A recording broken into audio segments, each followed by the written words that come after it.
Assalamu alaikum, sisters and brothers. Imam Rahim here. Yesterday covenant. Breaker seven seals.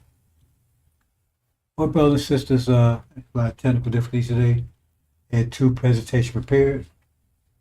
One of them totally collapsed. I had to redo it. And this one had a lot of technical difficulties. Had two presentations planned. So I had to redo the other one. I'm going to rebroadcast that one immediately after this one. I think it's ready. And I'm going to give you a short version of this because I meant to start a couple hours ago. I had like several hours of technical issues. So I get a short version, and hopefully tomorrow I get a more detailed version. Because we're at work, brothers and sisters. And you're not aware of it. Then make sure you're not aware of it. And many will be lost for lack of knowledge. It won't be because it won't be on my head.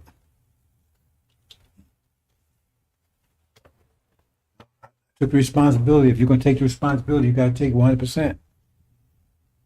Okay? I'm going to take it. I could have walked away from it.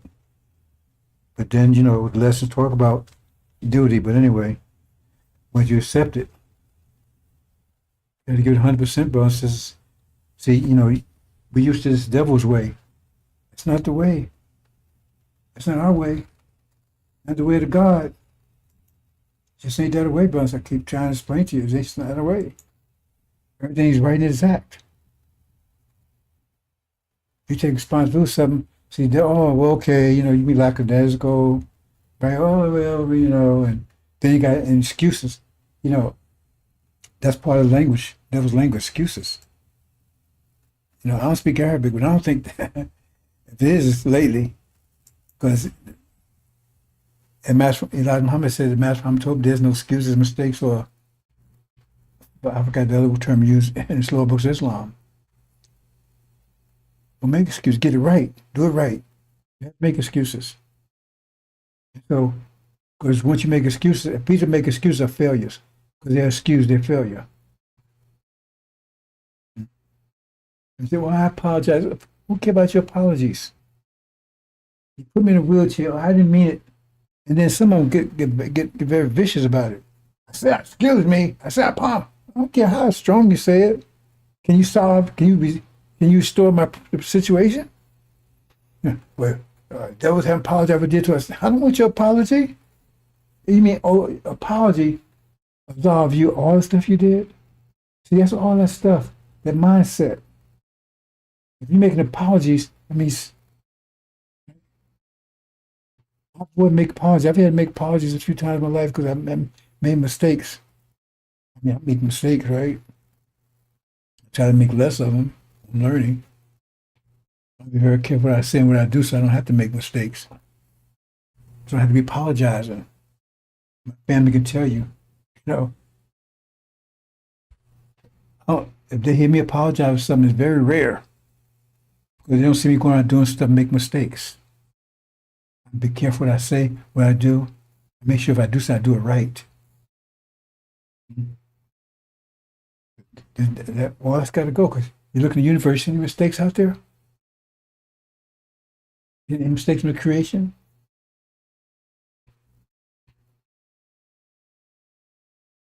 Let me move on, brothers and sisters. Anyway, this here is still there. And so no one's a step to take advantage of this yet, brothers and sisters. $5,000.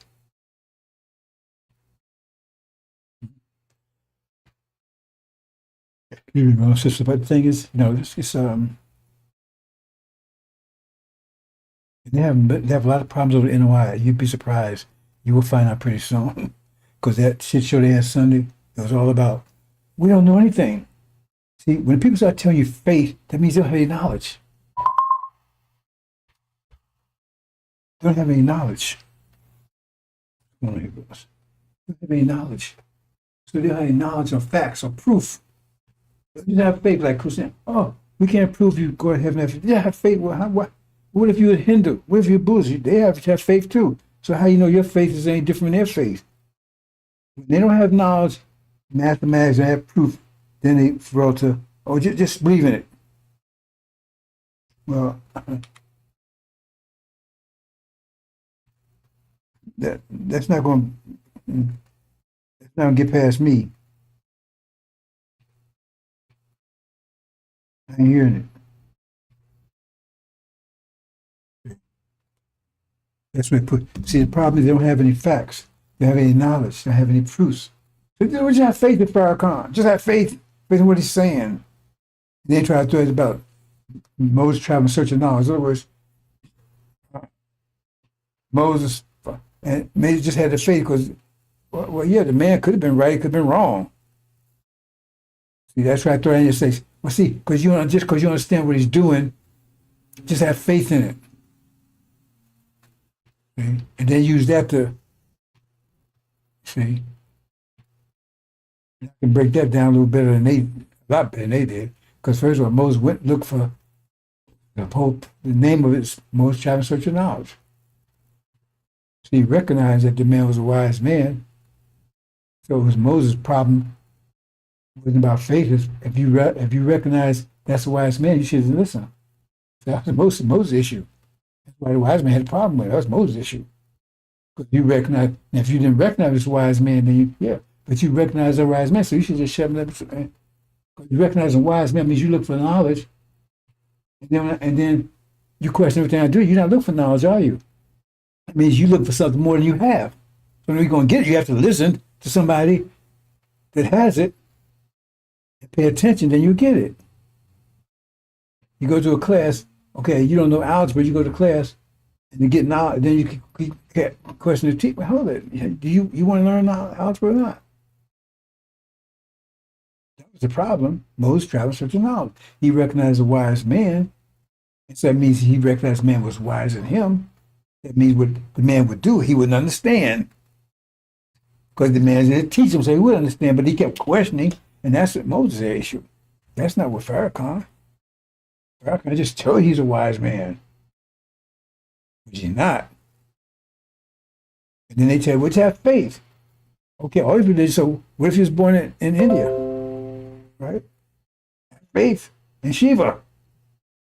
If he was born in China, have faith in Buddha. It's bullshit. Having faith is a dangerous thing. Faith is a dangerous thing. They say it's all in all. See, you can always shut them down because they think they know something. They're stupid as hell. Because faith is what it's all about. You got to have faith. Okay, faith in what? People in the Hindus got faith. If faith is all it is just, right? See what I'm saying? It's not. Faith is what you need in absent knowledge.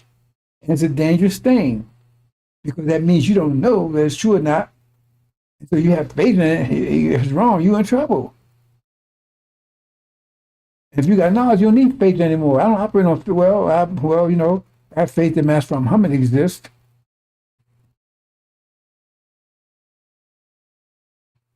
But it's not a total blanket faith. It's like a blanket without knowledge. There's a lot of information, facts, and everything that suggests, right, that backs that up, not just out of the blue. They don't have absolute knowledge, so there's an element of faith there. But it's faith that's tethered. I talked about this a long time ago. I haven't talked about it lately. It's faith that's tethered to facts, tethered to knowledge, tethered to circles, math. It's tethered to something. Not just untethered faith. Untethered faith, you just believe, you just have faith. If you have faith, you need to tether it to something that you can grab hold to and say, well, this is right, so that the untethered faith is, because they can't prove that stuff in India. They can't prove that stuff in China. They can't prove that. Just have faith in it. So how is their faith in? And then some of them have more faith than you do. So what? So faith is all about this. That's the problem, ain't it? Let's move on, brothers and sisters. I'm gonna get to my God, but I have this will be short, brothers. It has to be. It's been over 6 hours or so already, between 2 presentations and everything else. Not that I got other things to do, and I got to put the other one back on. And make sure, double check it, make sure it works this time. Anyway, $5,000. So there it is. And again, right? If you read this, I'm not going to read it, but it tells you clearly, you got to believe in the Bible too. I think of believing all these bad translations, right? I mean, if you're a believer, I ain't saying you got to believe in anything, right? Because this is an act of faith too, unless you got some knowledge. But if you're going to say the Quran is right, you got to say the Bible is right too. See that? See, you can make a connection. If you're going to say the Bible is right, the Quran is right, and that's what the Quran is telling you right there, then you got to accept the Bible too. Now you may reject both, but if you say it's tethered to something, oh boy, here we go. Oh, am I going to have another problem here?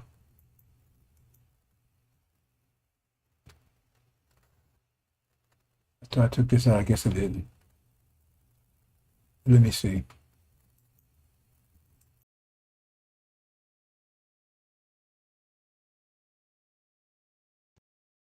Do you then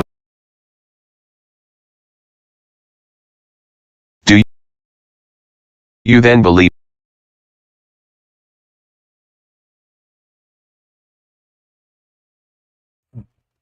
Okay, that's a little technical issue. I'm gonna have to tell you because she's a brother because I had to put this together and the other issue and everything else. So I'm gonna give you a short version. So it's not gonna be clean. The facts are gonna be right, but it's just not gonna be as volatile as anticipated.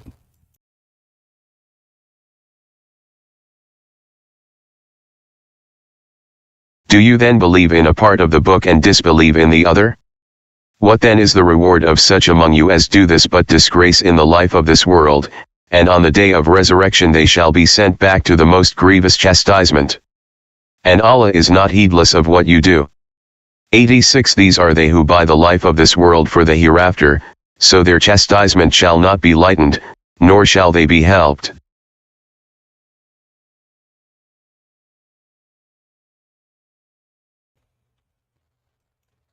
Okay, brothers, I'm gonna move on, but thing is that, and I'm gonna talk about this a little more in my presentation. Is about war, right? And their weapons and our weapons. But let's talk about their weapons. These things I've talked about in the past, but I'm trying to bring everything into focus, brothers and sisters. They're part of their army. They're part of the devil's army. Let's leave it simple like that. Watch this. Problem with this, I keep playing it, brothers and sisters, because it's so obvious. But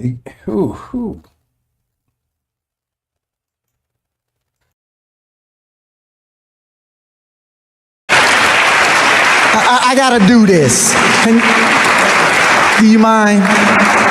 Yes, I'm gonna do something. I don't want to put my brother on the spot. See, this is this. This is something else. Love and faith transcends color. And the reason why we embrace Father Pfleger as a brother is because we find him on the battlefield of justice, being a true disciple of Jesus. And the last thing I'll say is you'll never call us racist. Yes, sir. Yes, sir. Because this day that we honor, Yes, sir. Master Fard Muhammad, if you see an image of him, put his image up. Yes, sir. That's the man whose father was a black man and his mother a Caucasian. And how many of us have a parent that's a Caucasian or grandparent? It's not about color. It's about our submission to the will of God. And in that we find common ground and unity. Yes, sir. So I'm only one shade lighter than you, so And Mustafa may be 4 more shades lighter. We a family. Yes, sir. Let's stay a family and be a family and love each other as God would have us to love each other. We love you, Father. Happy Savior's Day. Thank you. I had to do that. We love you. Go ahead. One more time, brother.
Take a break every time that comes on, brothers and sisters, because that's some sick shit there, boy. And that's totally, ain't no fans of bust about. It's totally against everything Elijah Muhammad taught.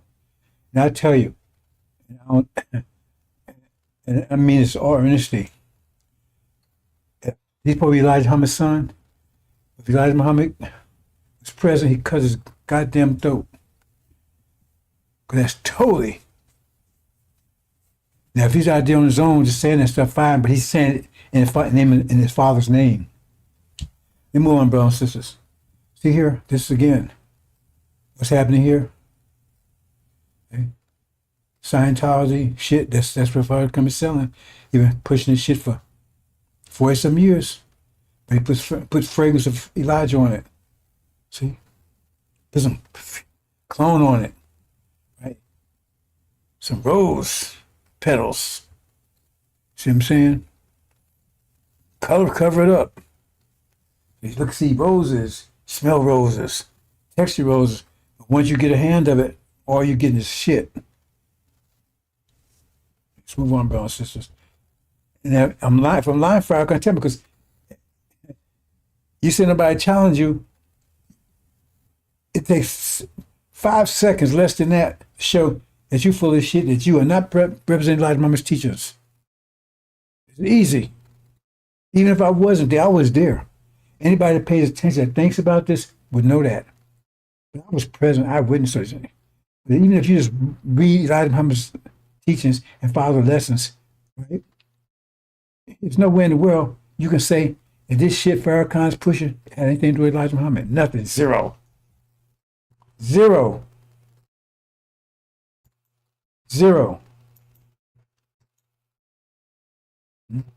Fragrance of Elijah.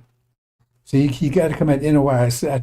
I'm going to talk about that more another time, but that's his mission. You're going to find out in a few minutes he's owned by the devils. They got him. They got him a couple of ways. One way they got him, and I shouldn't even talk about this, right? Because he's a coward anyway. They had him ever since. They had him. Well, the point is, all they got to do. Let me move on. You'll find out in a minute. If you think about it, you'll see right away. You got him. It's right here. See, that's what he's doing. Tell him I'm wrong, Farrakhan. I can prove it. You're shitting on Elijah, message, and Master Muhammad's lessons. You don't believe in that. All that shit to you. You're naked because I'm exposing your ass.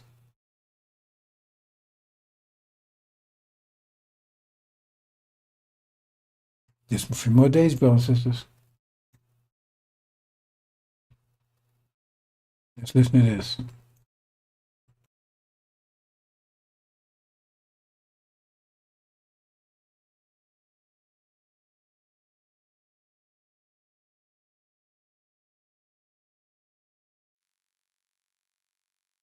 I believe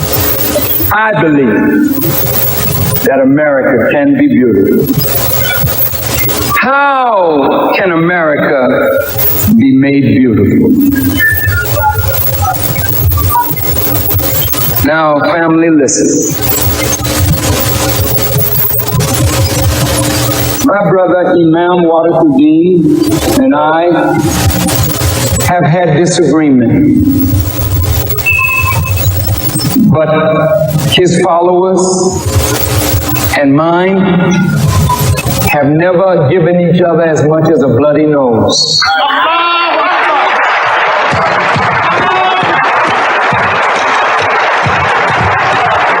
Because in spite of our differences, there's a deep love in us.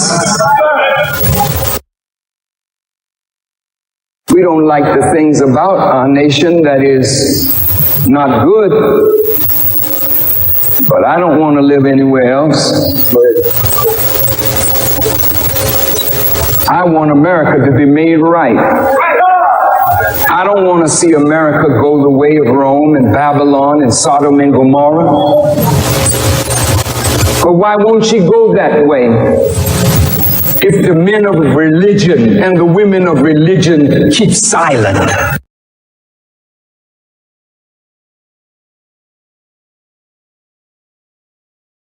Ezekiel tears down, brother, sis, like I said. The ones that's with him are emotionals because they're not on a mental. Okay, if you follow what the so-called Christians say, right? Jesus is what they call Jesus. Remember, because you got the Father, you got the Son, but the Son is the one in the world. He's the one kicking ass. He's the one going to battle. He's the one coming to do the judgment. He's the one doing all that. Remember, he's the one sitting in the world doing all these things. Except through him, everything is created. If you understand that concept, and that concept, is relative because there was no such thing as this Jesus Christ. But the bottom line is the idea is correct. The person that's talking there is the one that's the Messiah. It's Jesus Christ. They tell you he's not the Messiah. So the one talking there that's going to do all this stuff is the Messiah. He's going to destroy Babylon. He's going to crush all the enemies under his foot. Right? Women and child, anybody. He's going to destroy them all. He has no mercy. He's going to burn their ass in the fire. That's the language of the Messiah. And he got a particular hate for Babylon. A particular hate for Babylon. He definitely wanted to get Babylon. He wanted to destroy Babylon, no mercy. A particular hate for Babylon. That's the Messiah now. Remember that. That's the Messiah probably talking. But he claims he's the Messiah. Does that sound? Do they sound the same? You don't pay attention to these things. Who's that saying in the Bible saying these things? It's supposed to be the Son, the Messiah that's doing all this. But if you look in Exodus, so-called Old Testament, that person is Joshua. The one that's supposed to bring down, destroy Babylon and all. You see what I'm saying? And have no pity on them. And Amalek said, tell you, Amalek, don't have no pity on them. And in case of Babylon, he says, do double them what it did to you. So he said, he got nothing but wrath upon these people. That's what it says. It says wrath upon those people. Wrath. That's not he's a wrath upon them. So when you put this, if you ever think a little bit, put together, you say, hey, that can't be him. That can't be the Messiah. Because who's that talking then in the Bible? Who's that talking? It's supposed to be the Son, the Messiah. Either it was the Father. Said the Father and Son are one. So both of them, either one of them, still they think the same way. Does he think that way? But Satan thinks differently. Satan wants to save this world, don't he? He loves this world. That's his world. He wants to save it. He don't want to hurt this world. Remember, son of perdition, he's after the works of Satan. He's in the Satan category. And we got this guy, like I said, I had to try to put it all together like I wanted to. But he got him saying that's going to be one immediately after this, right? He's saying in the interview that his father's father is a white Portuguese Jew. And he say Jews, the synagogue of Satan. So why does he want to say, it's wrong on every level. Why in the world did he want to? Elijah Muhammad said if fools want to stay here, no, okay. Just on a general level, all the shit they did to us. And he said, just forget about it. Let's forgive him. Why? If we even did that, all the nations look like it was fools. They'll look like it was fools right now because even in submission. But why would our women ever have respect for us? Unless you hide history from them. Because they go look at history. Why would they have respect for men that didn't defend them when they could? They can understand because they was told up front the situation. We wouldn't be able to defend them. Because remember, they didn't have to go into this. This was the bond. We had to go along with Dr. Shabazz. He didn't force that. Neither did Yaqub. He didn't force those people. He told them what would happen if he lied to them. But he told them, I give you control. Dr. Shabazz says, okay, you go to this process. Because everybody knew about energy deprivation because they already said knew it was coming. All the scientists knew it was coming. They just disagreed on how to deal with it. So they said, okay. So they agreed. And the women said, look, okay, as long as you restore our honor.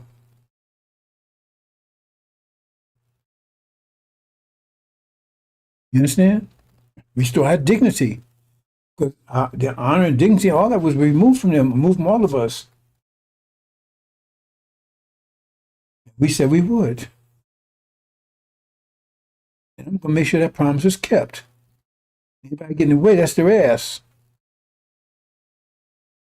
You don't protect your women. And he says, fuck our women. They're just saying, why are you people that fucked over us and beat us and shit on everything? I don't want to see nothing happen to them. You get it? Yeah, I said, well, why would he? Oh, he's Jesus. He wants to forgive everybody. Is that not even that so-called Jesus they made up in the Bible? He ain't talking that way. He said, I ain't coming for no peace. I'm coming to take your ass. So why is he talking like that? You don't give a damn about what he went through? Because he didn't go through it. His parents was the one that was doing it. He's a seed of his father. He didn't see Abraham. Well, I mean, it's unimaginable. Why would he be saying that after all the shit went through with the worst hell and by these most evil people on the planet? The lesson say it, Elijah say it.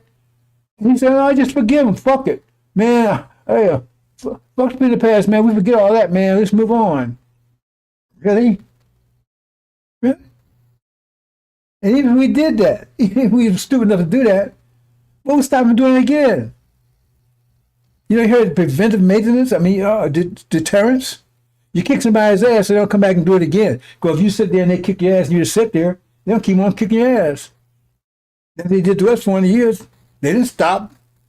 Because we laid there and took it. We was told to do it, so we did. And they didn't stop doing it on their own. They try to tell you they stopped slavery. No, they didn't. Let me speak on that a little minute. You know, there's a lot more to that. They didn't do it, they wanted to manage it. But one other thing is that this guy said, well, the British outlawed the slave trade. That's bullshit. What happened was once America and Britain got into it, and they broke away from Britain, right? Then Britain says they couldn't attack them militarily, so they said, like they sanctions. Okay, what we're going to do is we're going to attack them economically because their whole economic system was based on slaving us. So they said, well, let's put a law and stop it. Because if we stop it, they're going to crash and they're going to be running back to us again. That's why they did it. They didn't do it because of the love for you. They were still in South Africa and all those other places ripping off people. Who do you think was down there in South Africa? That didn't stop them to what, 30, 40 few years ago? So you call it not slavery, or apartheid, or you call it whatever you want to call it. They got different names for different things, right? They didn't do it out of morality. It was trying to attack American economic system because whole based on enslavement. If they could stop it, they could have forced, like sanctions, right? Forced them on their knees. You can't own slaves. Economic system, so they had to have to go back and say, I'm sorry, Daddy. Can I come back home? That's all about. Move on, brothers and sisters. Lies, lies, lies. Let's go on. Now, see, this is how he feels about the devils. Oh, now this is how he feels about his followers. They're stupid enough to follow him. Now, he's telling his followers now, the ones that made him rich, he's a multimillionaire, the same ones he robbed, because he's the one that destroyed the Nation of Islam. He destroyed it. Him and Wallace together. They got rid of all the jobs. Keep this in mind when you hear this. They got rid of all the jobs. They liquidated everything, took his assets. Wallace said, we don't need, he was his Wallace right-hand man, standing right next to him. And he was with him for years. Even though he says he knew what Wallace was doing, but he still stayed with him. So, I mean, that means he's complicit, right? Keep that in mind now. He just told you how he want to just forget the devils. And we loved him, and I want to stay here and all that stuff, right? That's how you feel about them. But how do you feel about the people that would protect him and put money in his pocket and made him rich and everything else? Let's see how you feel about them. Now he's talking to them now. When the Muslims were alive. Say it again.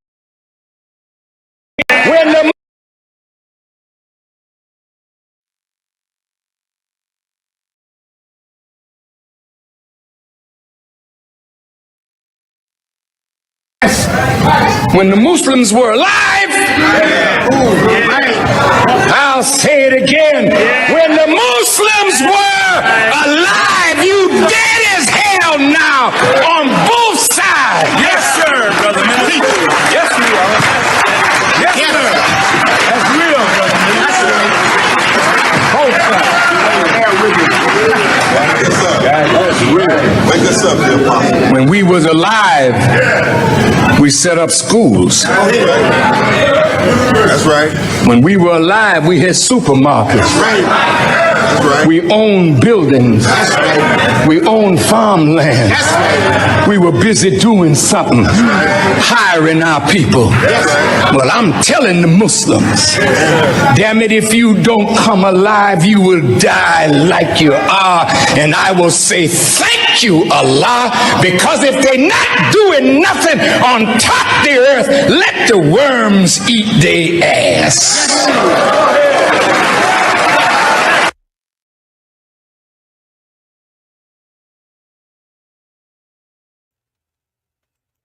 That's how I feel about you, because you ain't making put enough steaks on his plate. Or wiping his ass clean enough. See? What about you? And you the ones kissing his ass, got his head up his ass. That's the way I feel about you. Male and female, both sides. And he praying to Allah. Allah now, invoke Allah's name. The worms eat your ass. And just because you ain't putting enough steak on his plate. But the devils, who had us eating their ass and everything else, licking their ass, and if you can think of it, they did it. Stuff you can't think of because your mind just ain't weak as theirs. For hundreds of years. Oh, I love them. I want to stay here. I want nothing to happen to them. But you, right, eat your goddamn ass. Yeah, my God, eat your goddamn ass. That's your Farrakhan. Moment of clarity. Moment of clarity. Pray a lot. Worms eat your ass.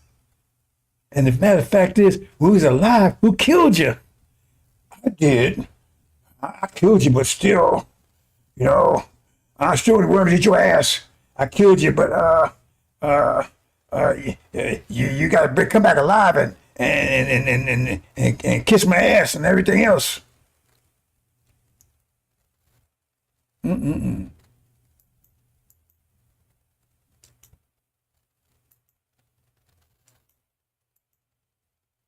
Let's hear that again. When the Muslims were alive, I'll say it again. When the Muslims were alive, you dead as hell now on both sides. Yes, sir, brother. Yes, we are. Yes, sir. That's real, brother. Both sides. Wake us up here, Apostle. When we was alive, we set up schools. That's right. When we were alive, we had supermarkets. That's right. We owned buildings. We owned farmland. We were busy doing something, hiring our people. Well, I'm telling the Muslims, damn it, if you don't come alive, you will die like you are. And I will say, thank you, Allah, because if they're not doing nothing on top of the earth, let the worms eat their ass.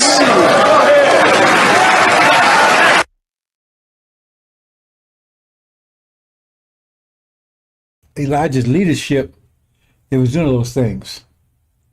Elijah's leadership. Now, he had led about 40 years, right?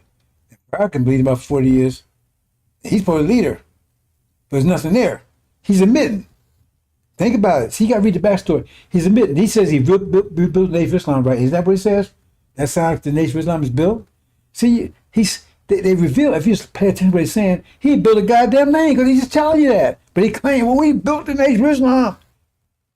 He ain't built a goddamn name. He's telling you that nothing is built. He claimed, but then he wants to claim that he's the, right? But he won't get it. He blame it on them, and it's not. But if it is built, that's because on him. He won't take credit if it is built. But not built, that's their fault. Not his bad leadership. Because he ain't built anything, but he's multi-millionaire. See? So he tells you the Nation of Islam he built. Because they ain't doing anything. And so he want a lot of burns of ass, but the point is, he's the one that's supposed to lead them in doing it. So they ain't doing anything, that's his on him, right? Because Elijah Muhammad was one that inspired and led the nation to do things that they was doing, and he ain't doing a damn thing but getting rich. Eat your ass. Well, you know something? If I recall, be careful what you say. You know, sometimes it backfire. Because sounds that Aaron Worms did eat his ass, didn't they? Burned his ass up. Blew his ass apart. His synagogue of Satan pals. They put some radiation disc in his ass and blew it up. Boom! Right? Now he pissing shit in the bag. Whatever little manhood he might have had is all gone.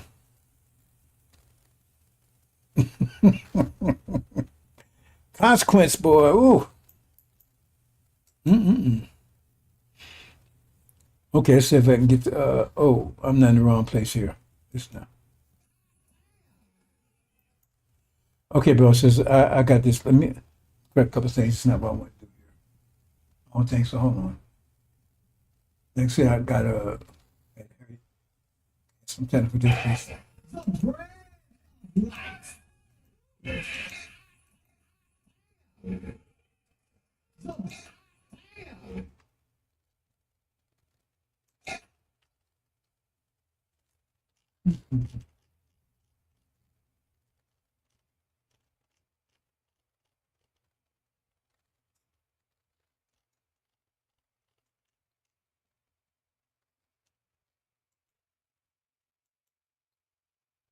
Okay, I'll play a couple of these things, but it's some kind of distraction, but I put in the wrong place, but I go with it anyway.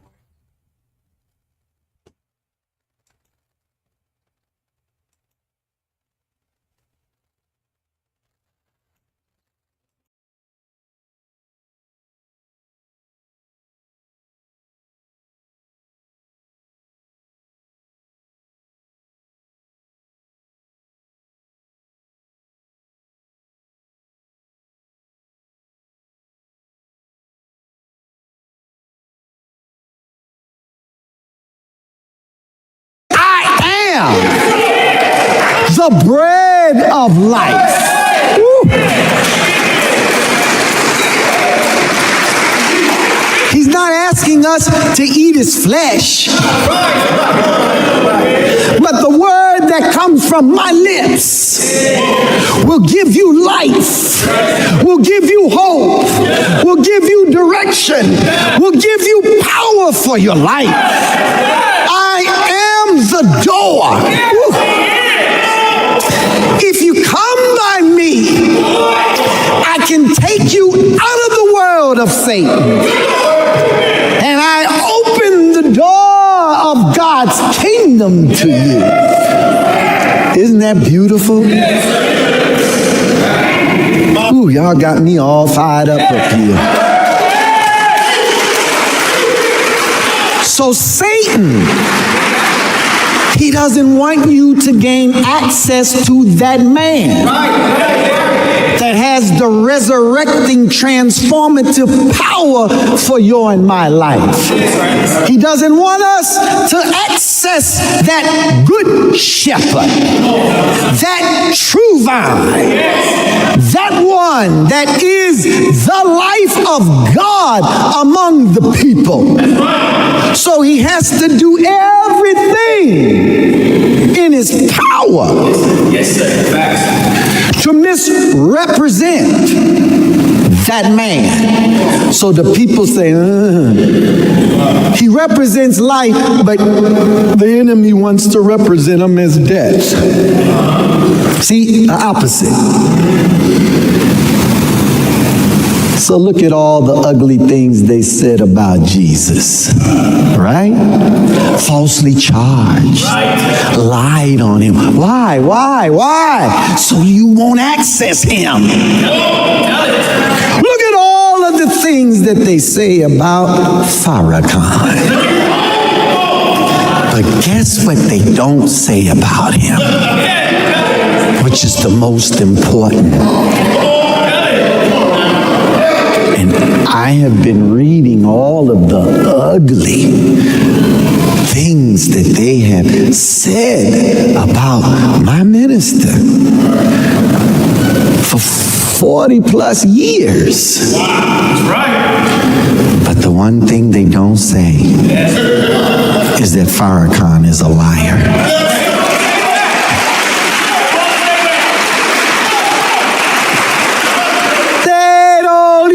Want to come to the table. He's called them for a showdown for years.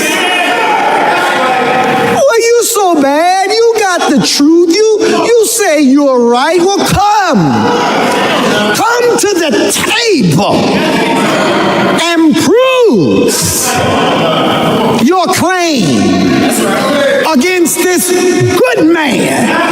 But you know you can't do that because you know that Farrakhan is telling the truth. All praise is due to Allah for the Honorable Minister Louis Farrakhan.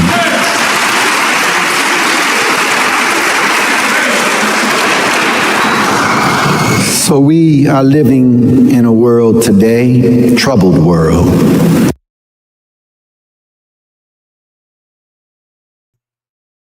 Right there, that's an absolute lie. I showed you the beginning, $5,000. Been there for years.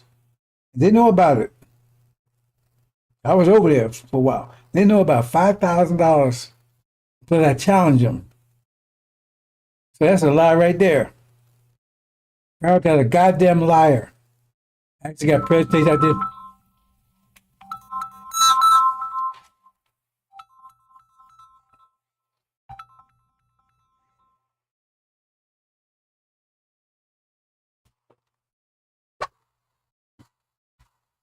Yes.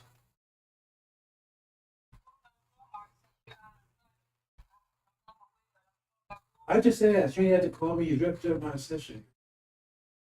Oh, I'm sorry. I thought you finished. Sorry. Service.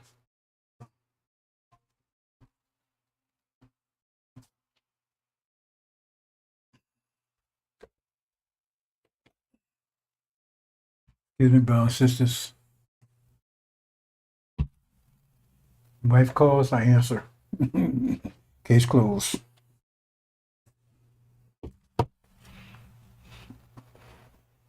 Issue with that? See ya. They talking about Farrakhan there. He's the Messiah. And then that's an open lie.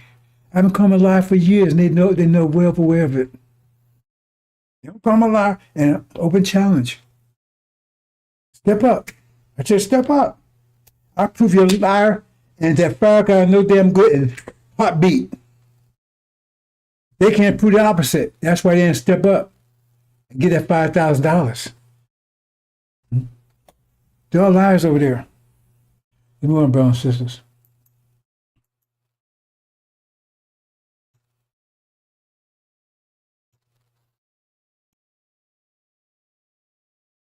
I believe that America can be beautiful. How can America be made beautiful? Now, family, listen. My brother Imam Warakuddin and I have had disagreement. But his followers and mine have never given each other as much as a bloody nose.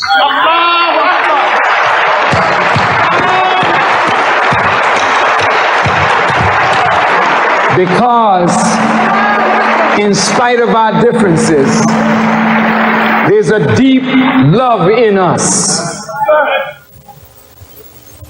And it makes my heart sing with my brother here. And we work together for the common good of Islam and the common good of humanity.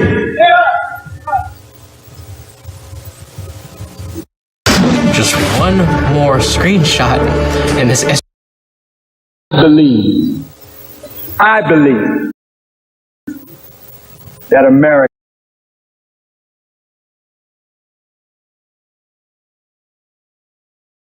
we don't like the things about our nation that is not good, but I don't want to live anywhere else. I want America to be made right.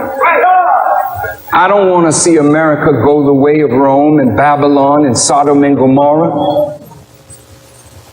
But why won't she go that way if the men of religion and the women of religion keep silent? You stay in your churches and you preach to the choir to be good.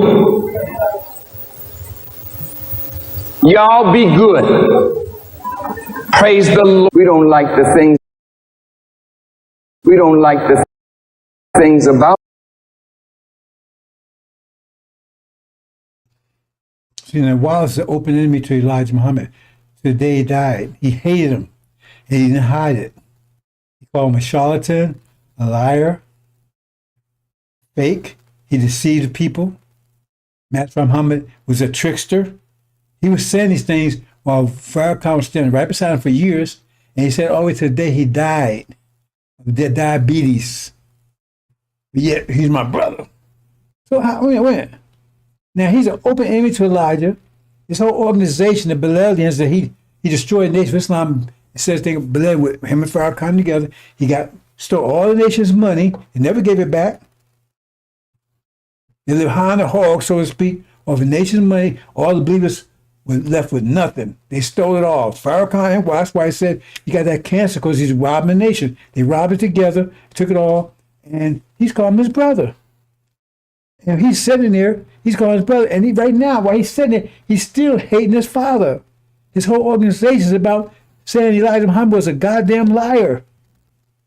Go over and check out the Bilalians, his organization he left behind. So how does he call him? I mean, the facts don't mean anything to you, because you got emotional attachment to him, and we don't want you anyway. Because if you were thinking, then you wouldn't be within 10 trillion miles of Farrakhan. And when they talk about how much they did for people he did for, see that guy right there on the right-hand side? That's L. Ron Hubbard. Now, don't take my word for it. Go over the people that did know it's truth. Go over there and see who they talk about. Who they spend most of their time talking about. They don't even talk about Elijah over there. When you go over to Farrakhan's place, they very seldom say anything about Elijah. They talk L. Ron Hubbard, Engrams, and Scientology. I've been over there. I mean, they have a group session, everybody, right there. So I still got the number. I should just put the number, post the number. And you call that number, and they have all nationwide, whatever. He ain't got all those followers he claimed he have. Got 10,000. He don't have anywhere near that anymore. But the problem is that, like I said, they'll get on and have it, I think it was on Friday night, Saturday, whatever. Group call, everybody's on there. And you know what they talking about? Scientology. L. Ron Hubbard ain't talking about Elijah Muhammad. I remember I got on the car, I'm saying, listen, about 5 times, says, anybody got anything about Elijah? They muted me right away. Muted me right away. Tell them lying, Farrakhan. They don't know how much he done for them. They talking about Scientology, because now their minds clear, all that kind of stuff. That's L. Ron Hubbard. Tell them lying, Farrakhan.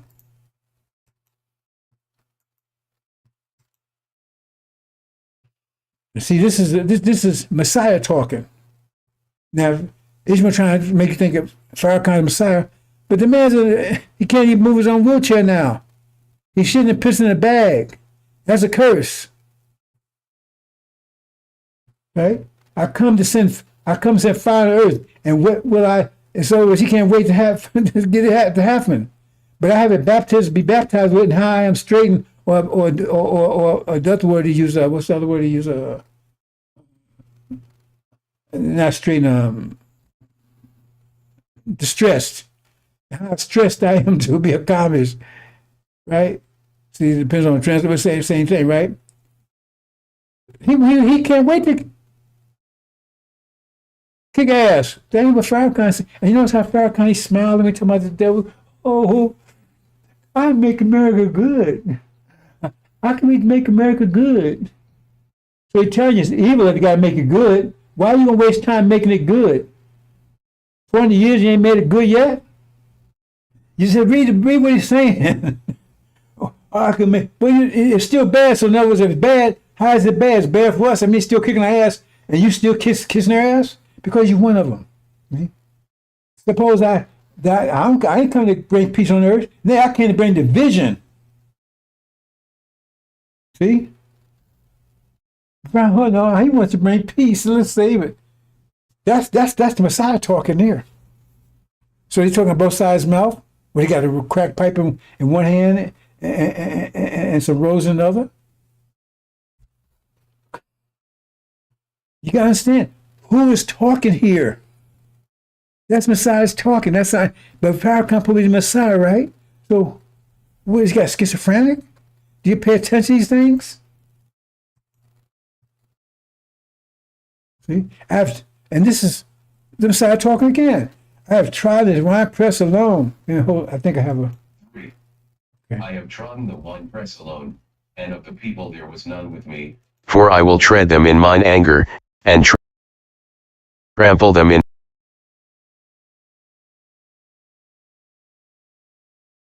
3. I have trodden the winepress alone, and of the people there was none with me, for I will tread them in mine anger, and trample them in my fury, and their blood shall be sprinkled upon my garments, and I will stain all my raiment. For the day of vengeance is in mine heart, and the year of my redeemed is come. 5. And I looked, and there was none to help, and I wondered that there was none to uphold, therefore mine own arm brought salvation unto me, and my fury, it upheld me.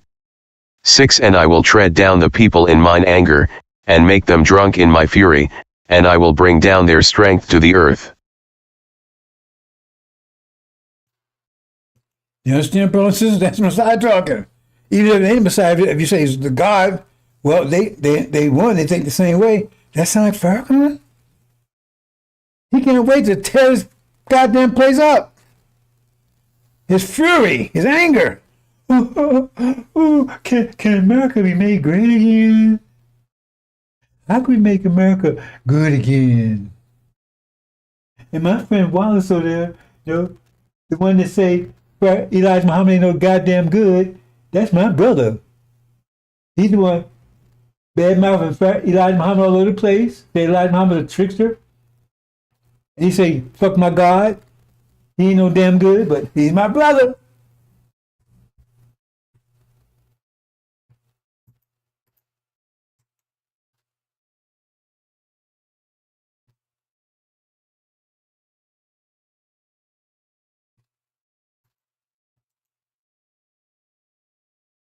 Okay, let's get to the main issue, bosses. The battle for the planet. I'm gonna keep it short.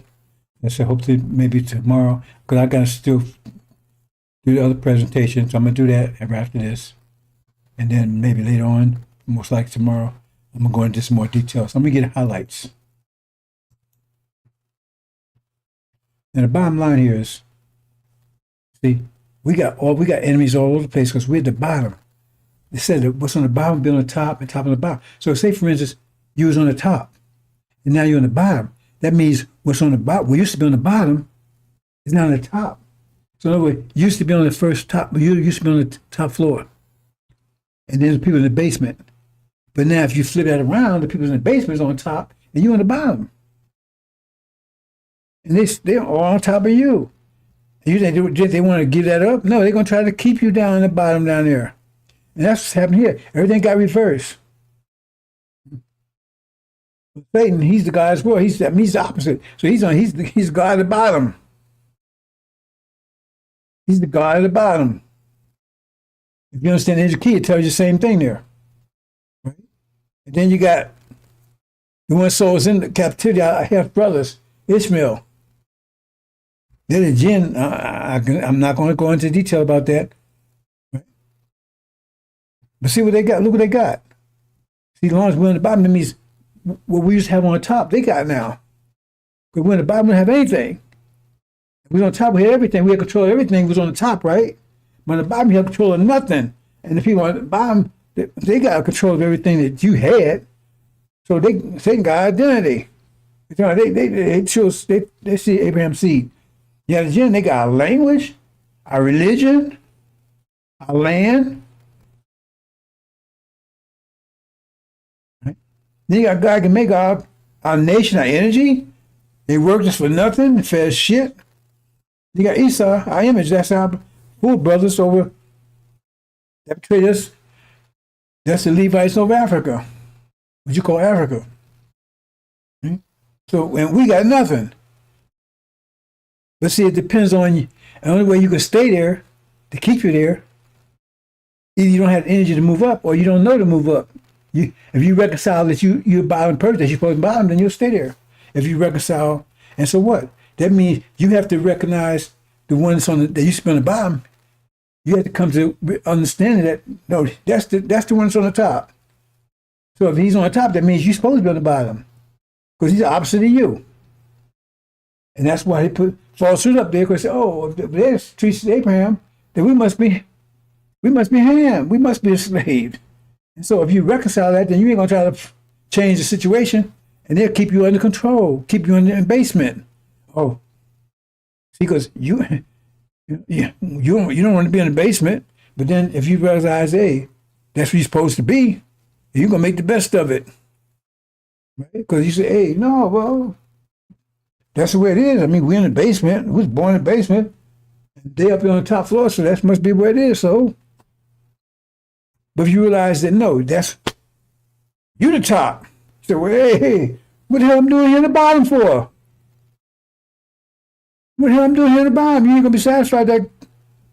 That's one of the tricks. If they tell you, and they told our people, if you was so-called in Africa, run around, cannibals, sick all the time, eating each other, running around naked, and they tell how women was. When I was a child, they told me how women were savage, how they run around naked. You seen them lately?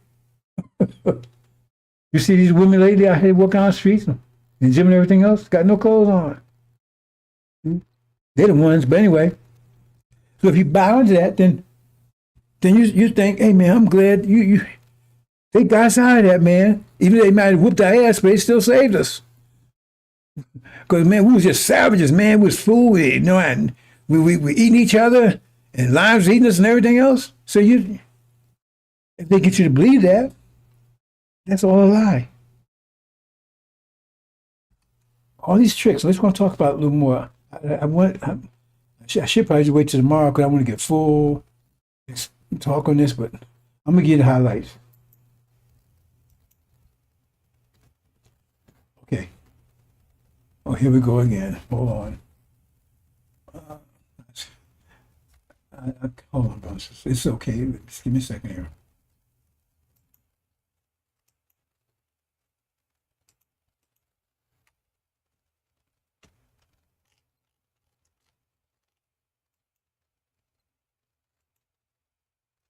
Yeah, I messed that one up.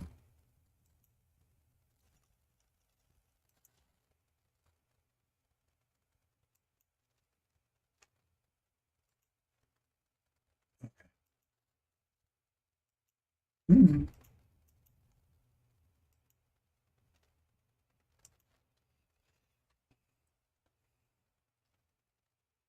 Again, I'm just gonna get the highlights, brothers and sisters, today. Now, see here in the blue, those are our weapons. I talked about them yesterday. I'm gonna go into more detail. Let's talk about some of the weapons they're using on us. I talked about these over the years. Some people have been around for a while. They may recall me talking about some of these things, right? Let me talk about a couple of them. See, because you can also have the weapons that the enemy is using on you. See, so let's talk briefly about some. Let's look at electricity for instance, right?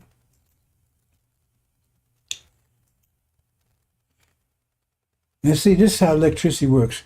So, like electrons, those are yellow things, and the protons are the red things. And each proton naturally comes with one electron. I'm not going into details about that, but each proton then is neutral. But you ionize by you take an electron away, then it's try to pull one back because it bounces like a magnet. It bounces out. One, they attract each other.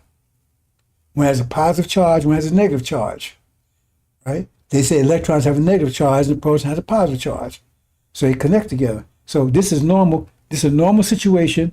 Say like a circuit, right? So each proton has one electron. So nothing happens there. Right? See? So what happens is if you pull one electron away from that, just take one electron away from that, watch what happens.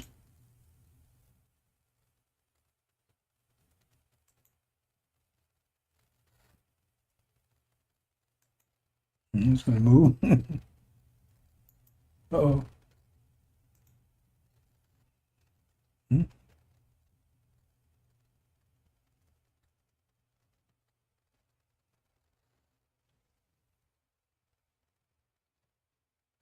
So what happens? Now you got a current.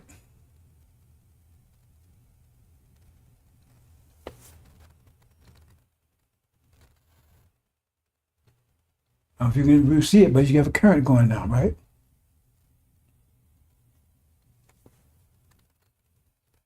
What happened here? Okay. Let me do it again. I should go a little faster.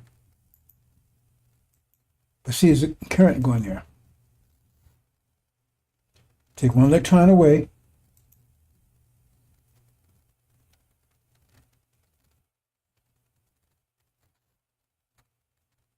Okay. And now you got a current because that proton is going to pull the electron from the next one. See, it pulls the next one. Then he pulls from the next one to it, and so it'll keep going around because you got a current. That's what electricity is. Not that bullshit they talking about. Electricity is. If you take two electrons away, it's going to be a faster current. Take three because they're going to pull it from the next one. That's a current.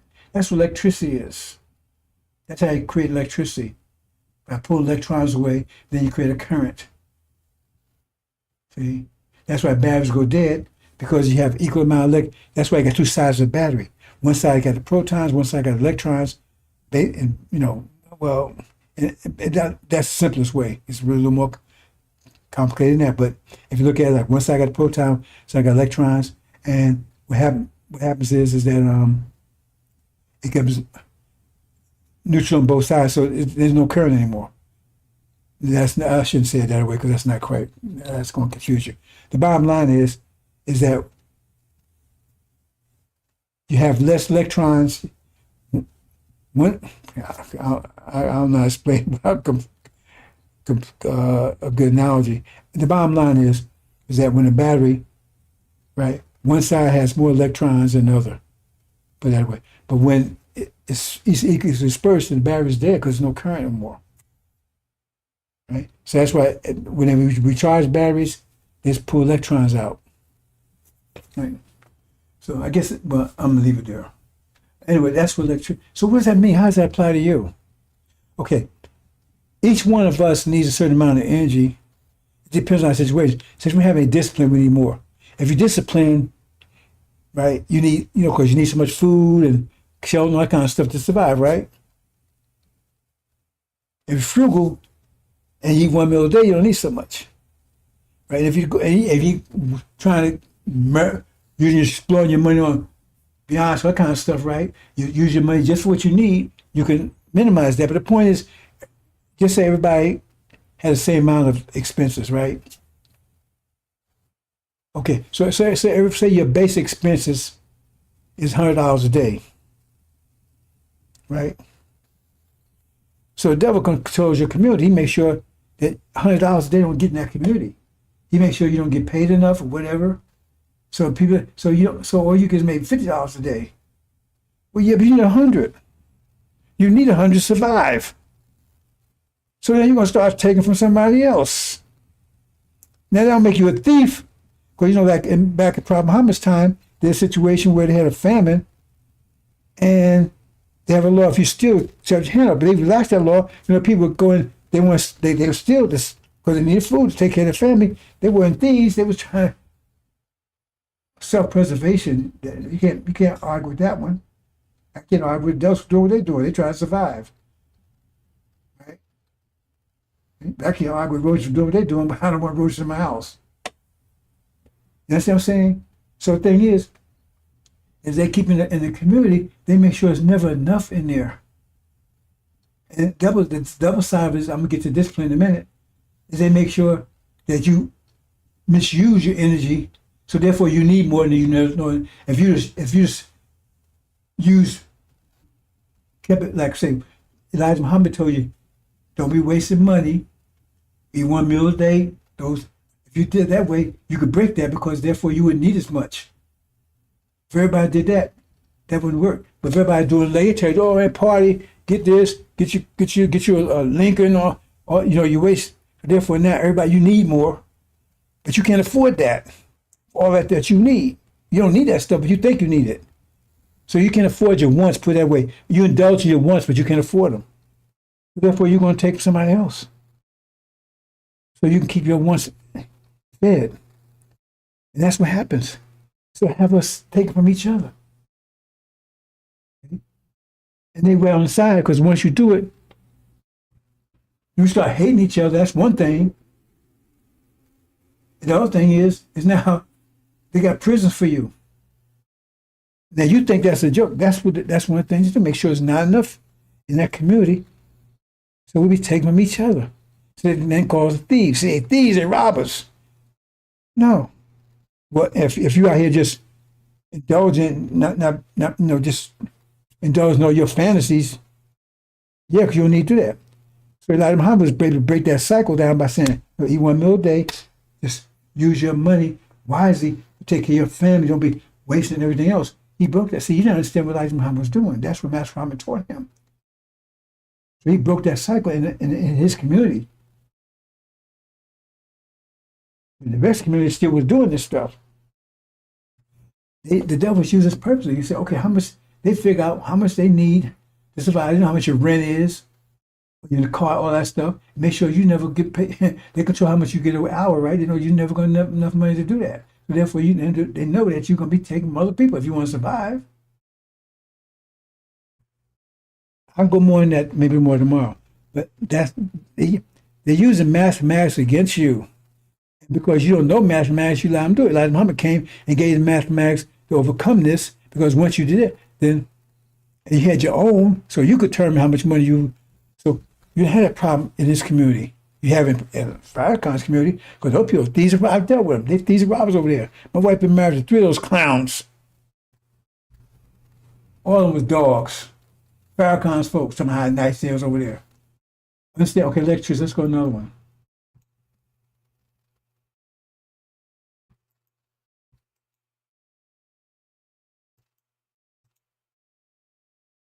Okay, let's look at pressure. How does pressure work? See here?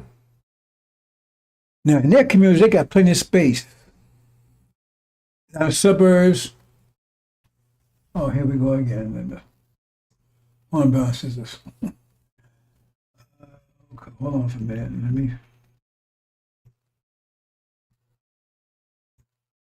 Let me. Spend more time on this anyway.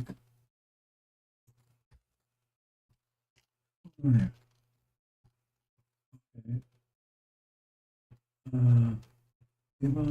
Atmosphere. I'm not going to do good with that one, that's for sure. Business, discipline, electricity, fusion, education. Oh, hold on, what was I looking for?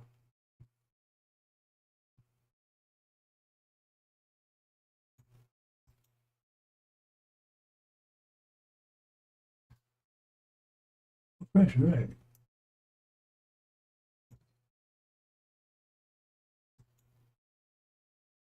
Okay, then why did it attack? Pressure? What happened here?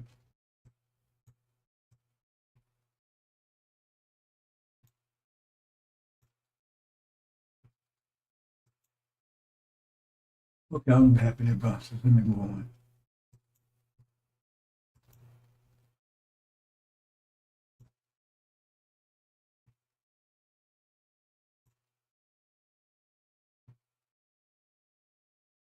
Okay, pressure. Let's see here. Oh, I know what happened. Look at the wrong thing.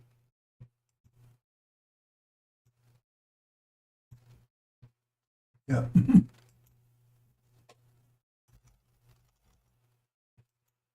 Yeah, that's the wrong thing.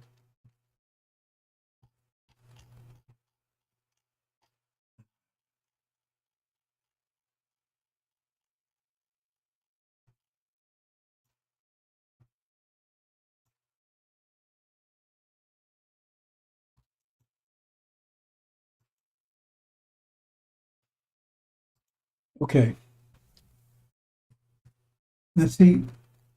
If you understand, I keep trying to explain to you about you got to study pressure because that pressure is the physics of our reality. Pressure is the science that governs our reality. Your whole body is based on pressure. If you understand that principle, you can see all kinds of things. You can start you prophesy to a certain extent because everything is based on pressure. Pressure is energy. It's a form of energy. Right? So I'm not. Anyway, you see here. So you got the devils. You got false. See, they got plenty of room. The suburbs got plenty of room and all this stuff. Right? They keep you bottled up in the city. So in the cities, because and when you're pressured, if you take like an elevator, right? If you make the elevator smaller, you're gonna feel the people gonna start fighting because they want room, right? Because you put pressure on. You got an elevator, so you got and you make the elevator small, but the people stay in there. Then you're gonna start squeezing people. People gonna get mad, angry because they ain't got. That's what happened. So they keep us angry, fighting each other. Forget about electricity, right? Because we all balled up together. And we all bound together, right? Because we all got different wants and desires and things, right? So I want to play rap music, you want to play blues. So now you right next door, you playing blues. Hey man, I want you to turn it down. What do you mean? I want to hear my blues, man. See? So you always conflict with each other.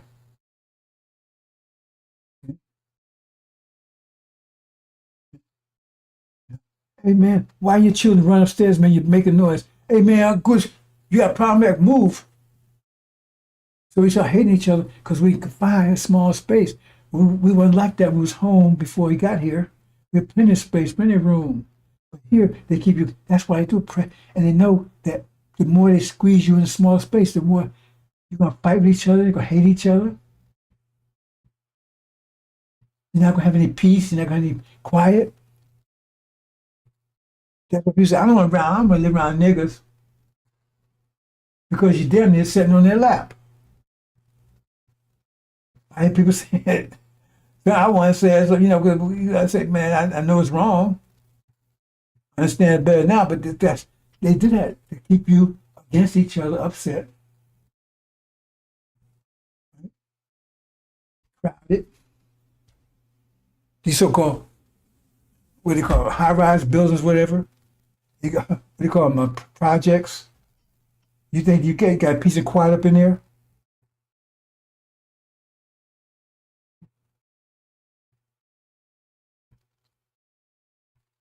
It's purposeful.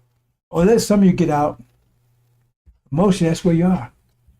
Closed in, pushed in together. It's purposeful. Well, they got plenty of room. They can relax. Right? They don't have to listen to people's noise next door, all that kind of stuff. You have no peace, you'll be irritable all the time, upset. That's purposeful. That's not just something they do. They apply science against you. Remember, they was told our names. They apply science against you. They know you're going to be at each other's throat, killing each other and everything else, mad at each other, fighting with each other. Let's go on to the next one. I'm just getting a short version, brothers and sisters. This science they apply on you, but you don't pay attention to it because you're too busy with NFL, Beyonce, all that bullshit. Okay. Let's look at confusion. This is another one. Something to do with pressure. I don't know if let me go check real quick, see if I messed this one up too.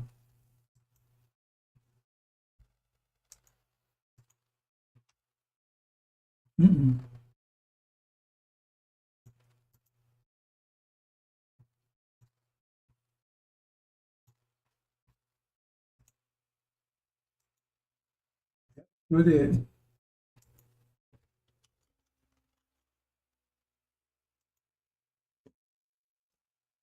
Pressure, computer.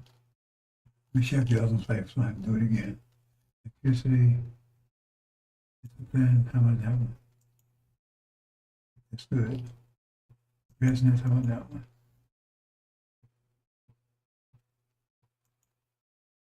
That's good. Okay, I guess the rest of them okay.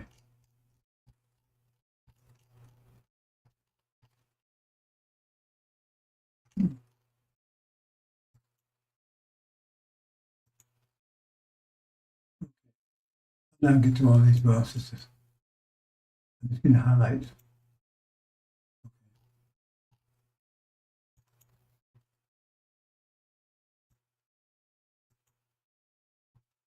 So look at this confusion.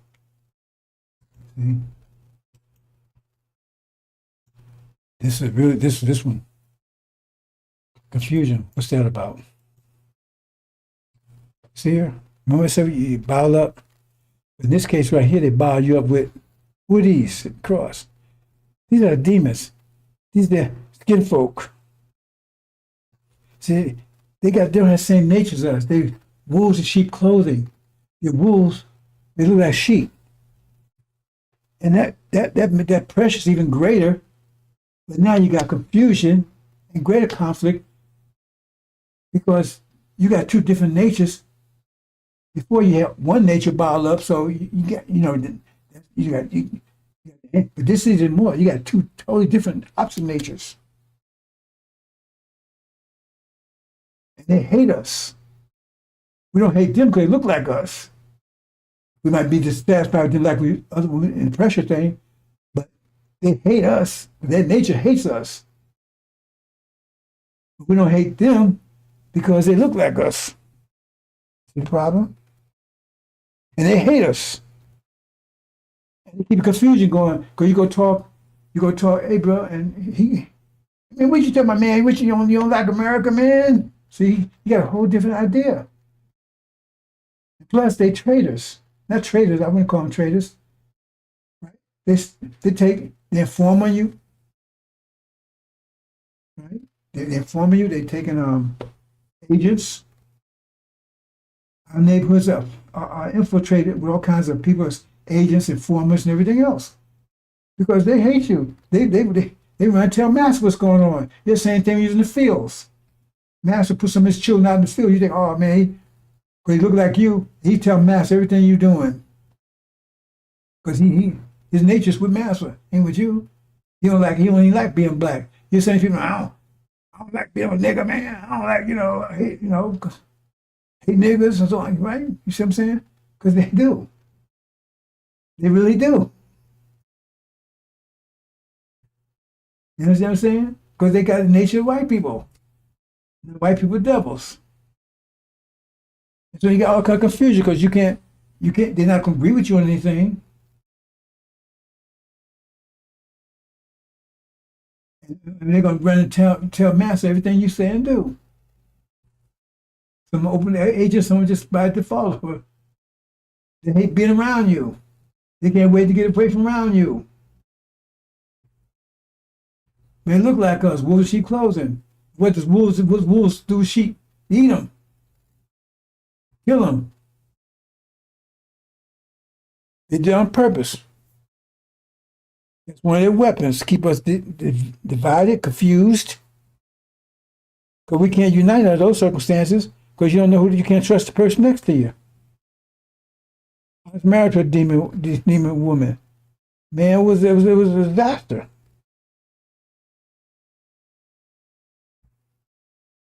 I didn't understand demons at the time when I married her. When it came and a divorce, she really showed up. Because she claimed she'd be a mushy, she wasn't a mushy. She wanted nothing to do it. She thought she was going to convert me to Christianity. That was her mindset. So the divorce, she told her, because she was that sure. She couldn't. When she found out she couldn't turn me, she had a nervous breakdown. She went off. And when the divorce thing, because I told her, give her whatever she wanted. I didn't fight her. My lawyer got mad at me. I said, whatever she wants to let her have it. See, I don't see it that way. I understand how pressure works and math works. She got everything she wanted and burned her ass up. And things worked out for me. Anyway, he said, no white man gonna tell him what to do to his children and everything. See? That demon. I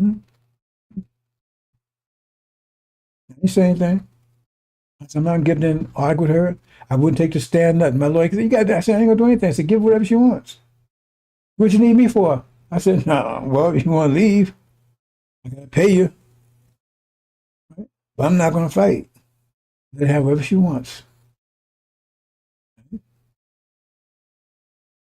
fool, a couple of years ago, right, come calling me.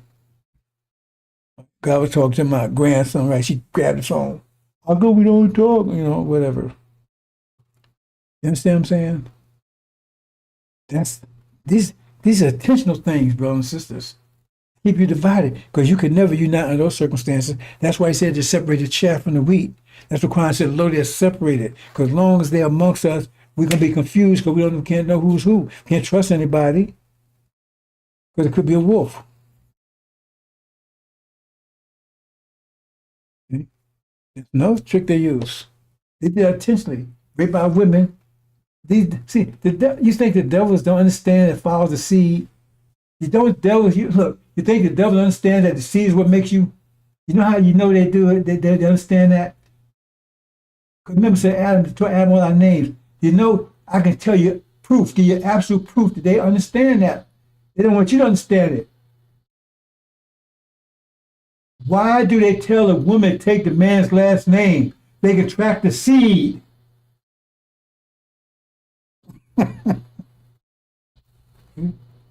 So they know Farrakhan's a goddamn demon. They know he's a devil. They know he can rely on him because he wants to stay here.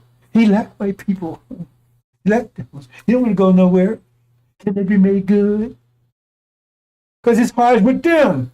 But when it comes to you, hold it, worms eat your goddamn ass. You understand? God, man, can't worship, man. The Quran says all of them were believing that shit before they died. That's what the Quran says. Is that what he says? You can't believe in Master Muhammad because he prays. You can't believe in flesh, so that means Elijah Muhammad said God's a man, no ifs, ands, or buts. But that's totally clear. But Farrakhan just told you he's not.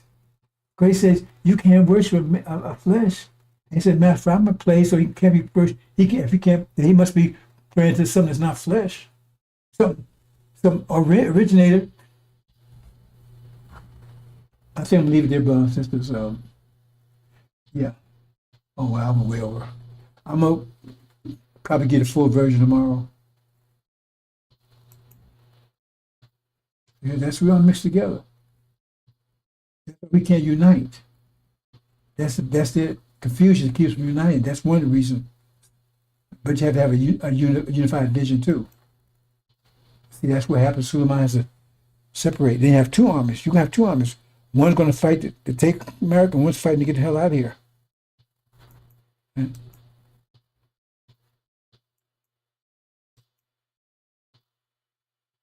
I'm going to close here, brothers and sisters. Right?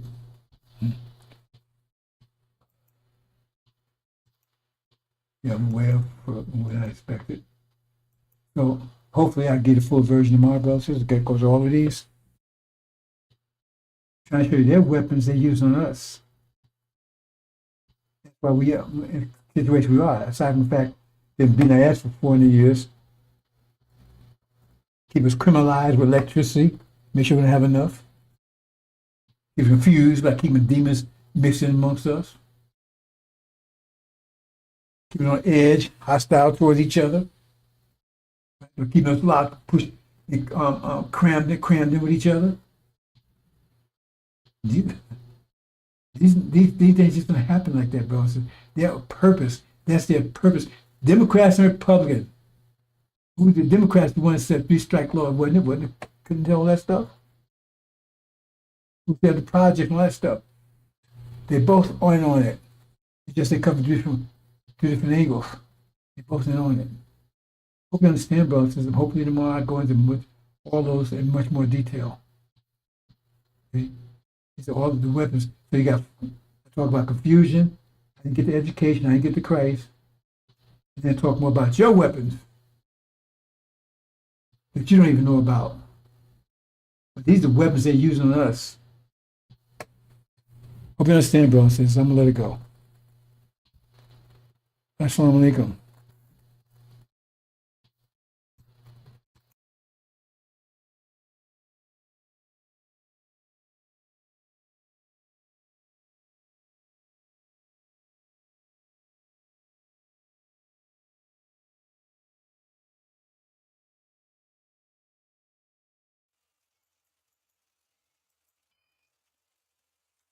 History of the cross, known by their works.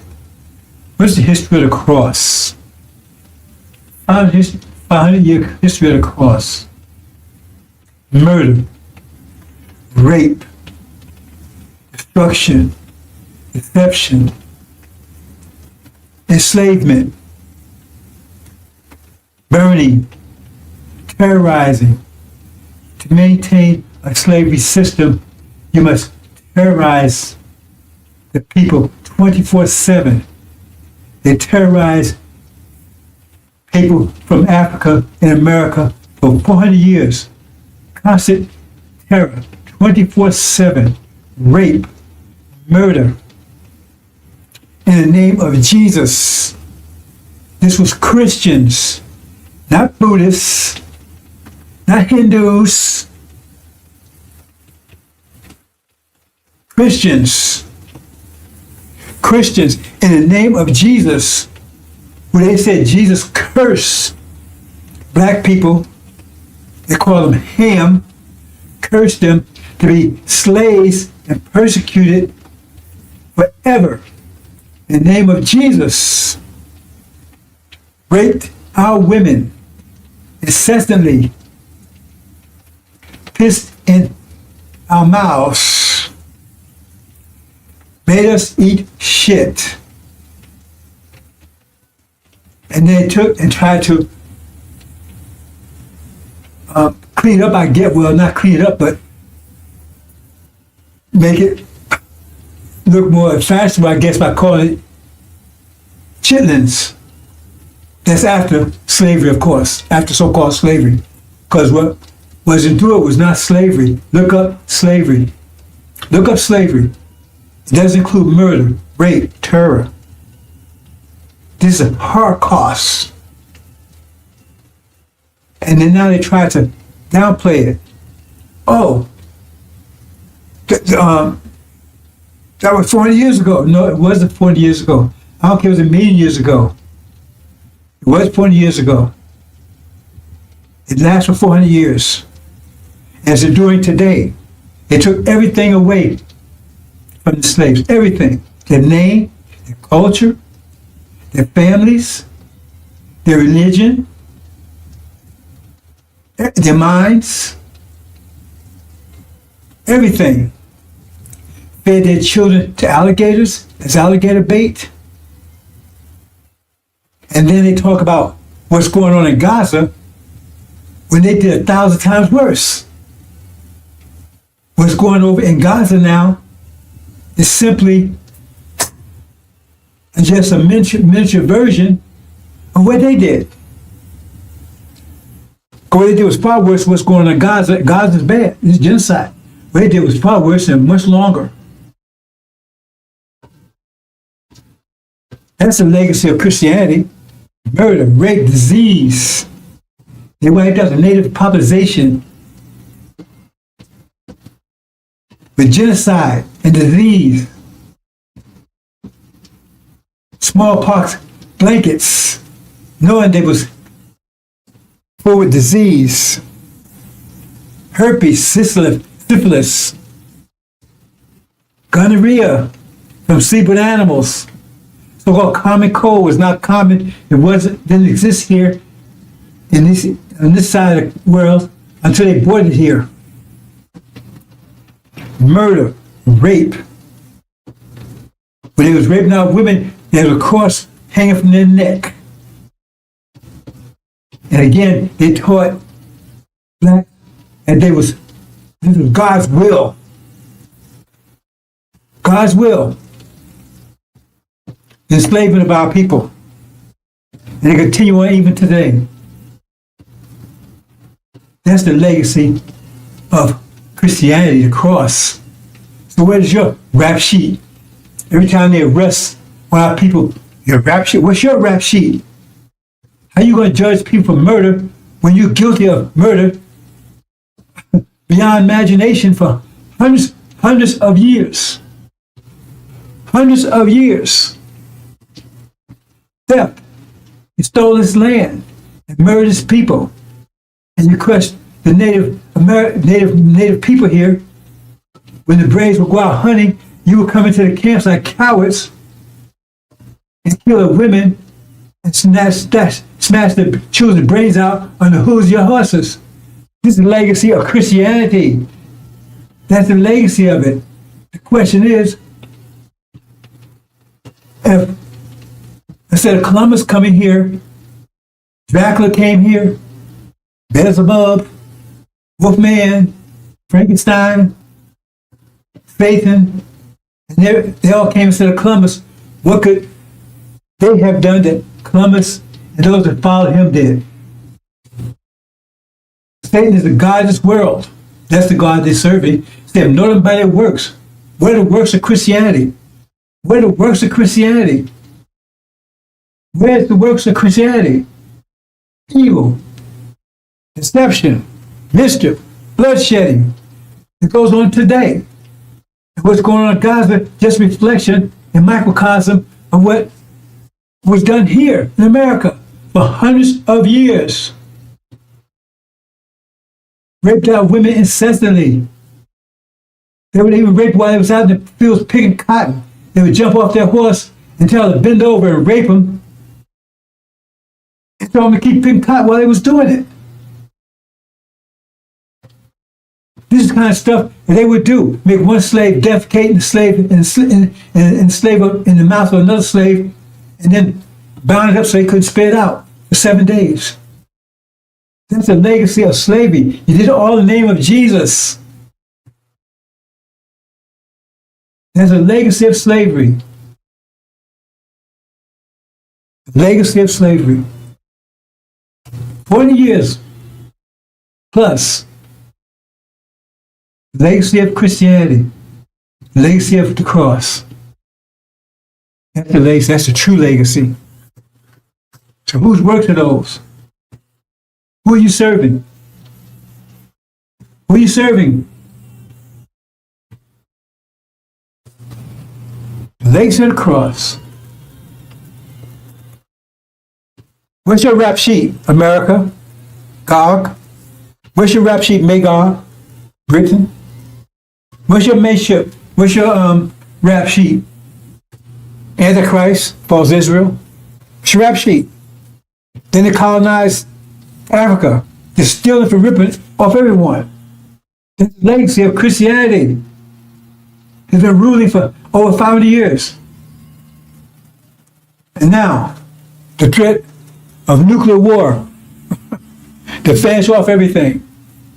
That's a legacy of Christianity in the name of your Jesus.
Okay, brothers and sisters, got a technical error here.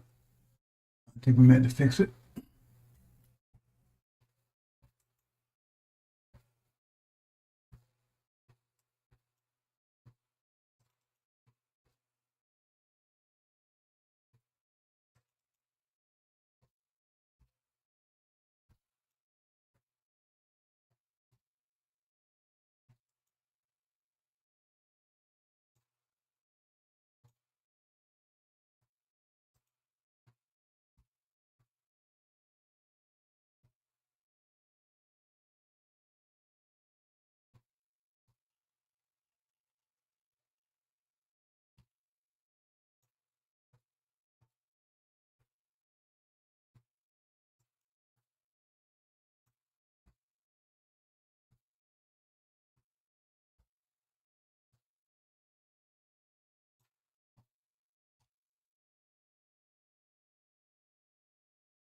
Hmm.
How's we gonna make it? Surely you ain't talking about us packing our bags and going westward or going out there in the land. Ain't no cities, no towns, no infrastructure out there. Surely you ain't talking about that, are you? No. We ain't going back to Africa. No. This is your land. Our sweat, our tears, our blood has earned us the right to the land. What God wants you to do is come out of their ways. Come out of their pagan holidays where you should be honoring Jesus. You are out here buying bunny rabbits and inviting your children to paint eggs for some Easter hunt. Come out of her.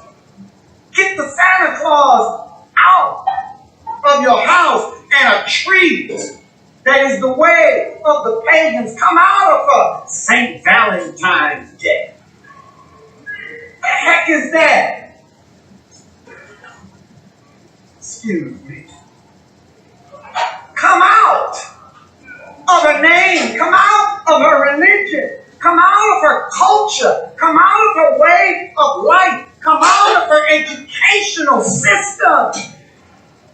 That back to their people when they was put off on the shores of North America. And this ship, Jesus, that John Hawkins brought our parents here on, they stood and stared at it disappearing in the horizon, crying, watching to return, with their hands stretched out towards that ship, and tied in chains themselves, bound together.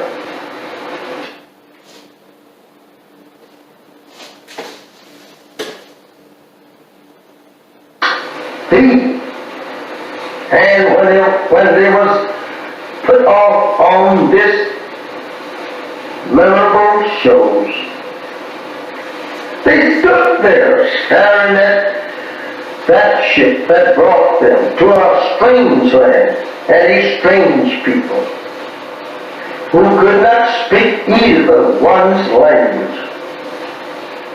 Now they have to live in a strange country and a strange people who had proven to them every mile from their native land that they were going to be the worst enemies that they ever lived with. They were going to be the people that would destroy them. They soon discovered that on this ship that they were being brought here on. I don't know how we should say anything in the name of Jesus of good for us when this ship was named Jesus. This is how that we have always been deceived by the white man, trying to use Jesus, the name Jesus, to lull us off in a mental sleep, thinking that we are on our way to heaven. This is terrible. My beloved brothers and sisters, this is very hard for us to even to accept today. Imagine our parents standing crying to return to their native land and people, and you here today crying to stay with the very enemy that brought our fathers in subjection to their will. You and I, turning your face from your own native land and turning it back towards our own prison house and our own enemies who have destroyed us and seeks to further destroy us. How do you feel? How do you feel? Not wanting to return to your people. They are trying to make love with the very people that destroyed you and your parents. How do you feel acting such? And even today, they are beating and shooting you down throughout the country. There is no justice here for you and me. Why should not you want to be separated and be returned to your own? I ask you that question. Think over your parents on the eastern shore of North America, crying and praying to God to be returned to their own 400 years ago.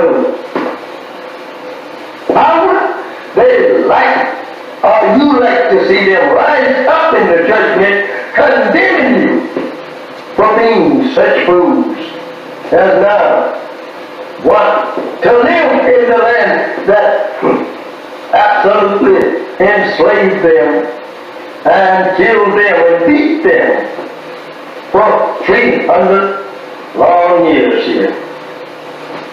They would condemn you as being fools for not wanting to be separated and go to your arm, build up a nation for yourself after the white man say you are free. Remember that.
make it.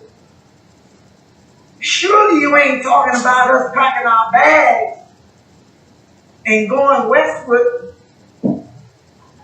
or going out there in the land. Ain't no cities, no towns, no infrastructure out there. Surely you ain't talking about that, are you?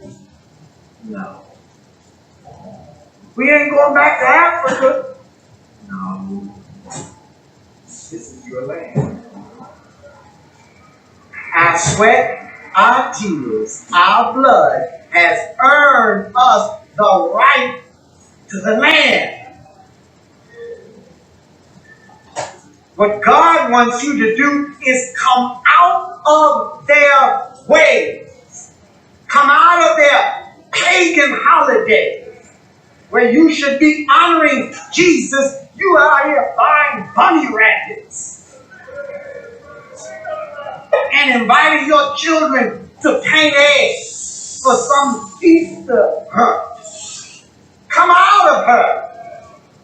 Get the Santa Claus out of your house and a tree that is the way of the pagans. Come out of her. St. Valentine's Day. The heck is that? Excuse me.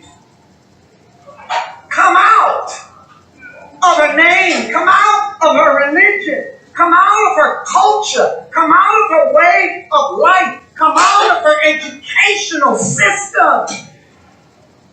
Put it back to their people. When they was put off on the shores of North America. And this ship, Jesus, that John Hawkins brought our best hero. They stood and stared at it disappearing in the horizon, crying, wanting to return. With their hands stretched out towards that ship and tied in chains themselves bound together.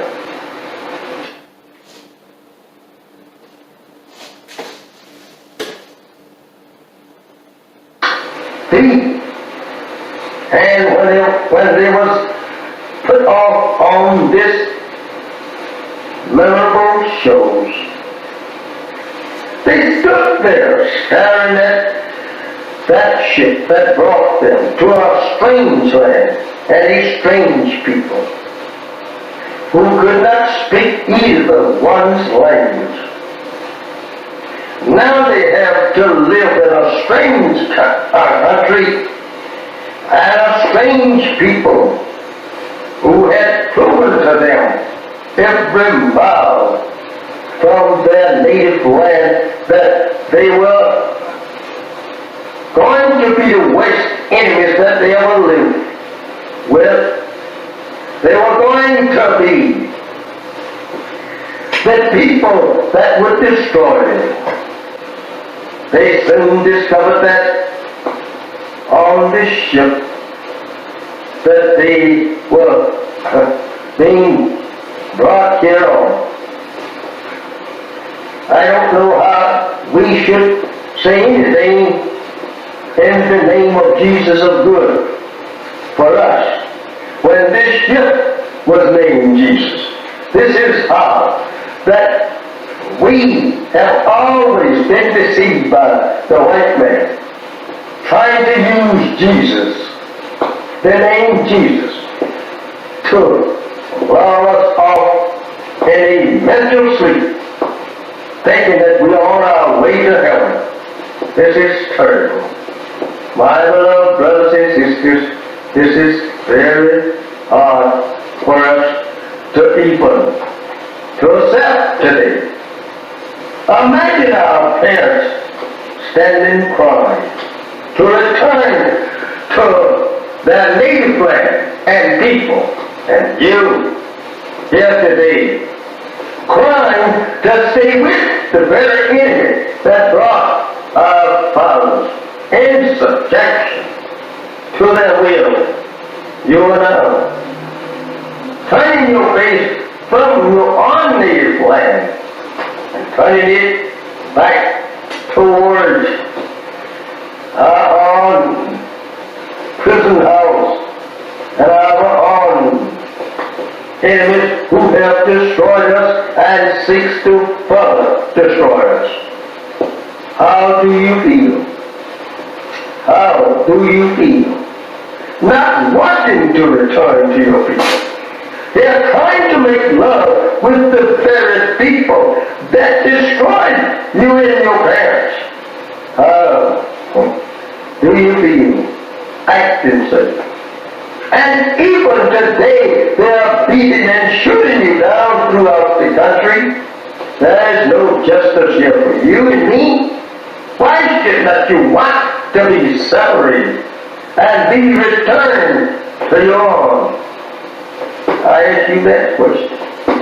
Think over your parents on the eastern shore of North America, crying and praying to God to be returned to their own 400 years ago. How would they like, or you like to see them rise up in the judgment condemning you for being such fools as now want to live in the land that absolutely enslaved them and killed them and beat them for 300 long years here. They would condemn you as being fools for not wanting to be separated and go to your own, build up a nation for yourself after the white man say you are free. Remember that.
Hi, Assalamu alaikum, sisters and brothers.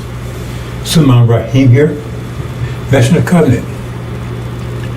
Okay, brothers and sisters, it's been a year now, and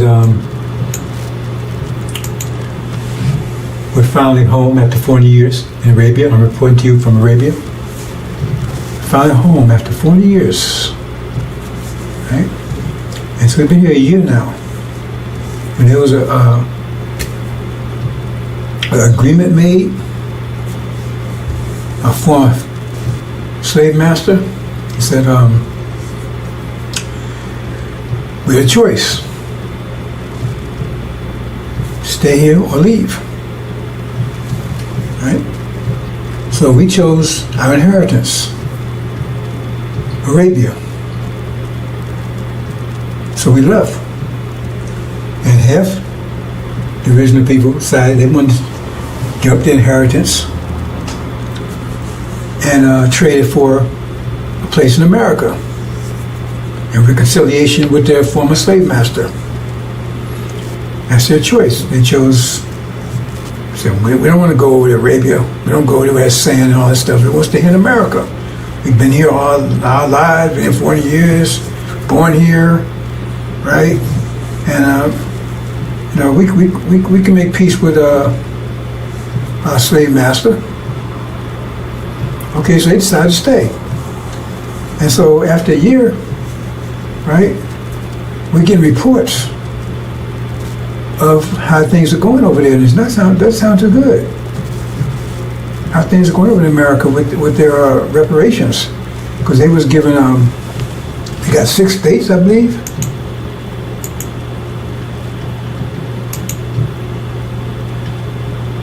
Yeah, see? Yeah. Yeah, they got those 6 states right there. That's what Farrakhan told them. You know, they was listening to Farrakhan. Farrakhan promised them, you know, they stay there, 6 states, right? Had their own land. And they can make reconciliation with former slave masters. They're not devils. They're not devils. They're human beings. They just had a rough, you know, they were just, you know, did some things wrong, but now they, you know, they're gonna make amends and make reparations. So 6 states, and in addition to that, they gave everybody $1 million. Everybody stayed $1 million. Okay? Say, thank you, Farrakhan. They're so happy. Thank you, Farrakhan.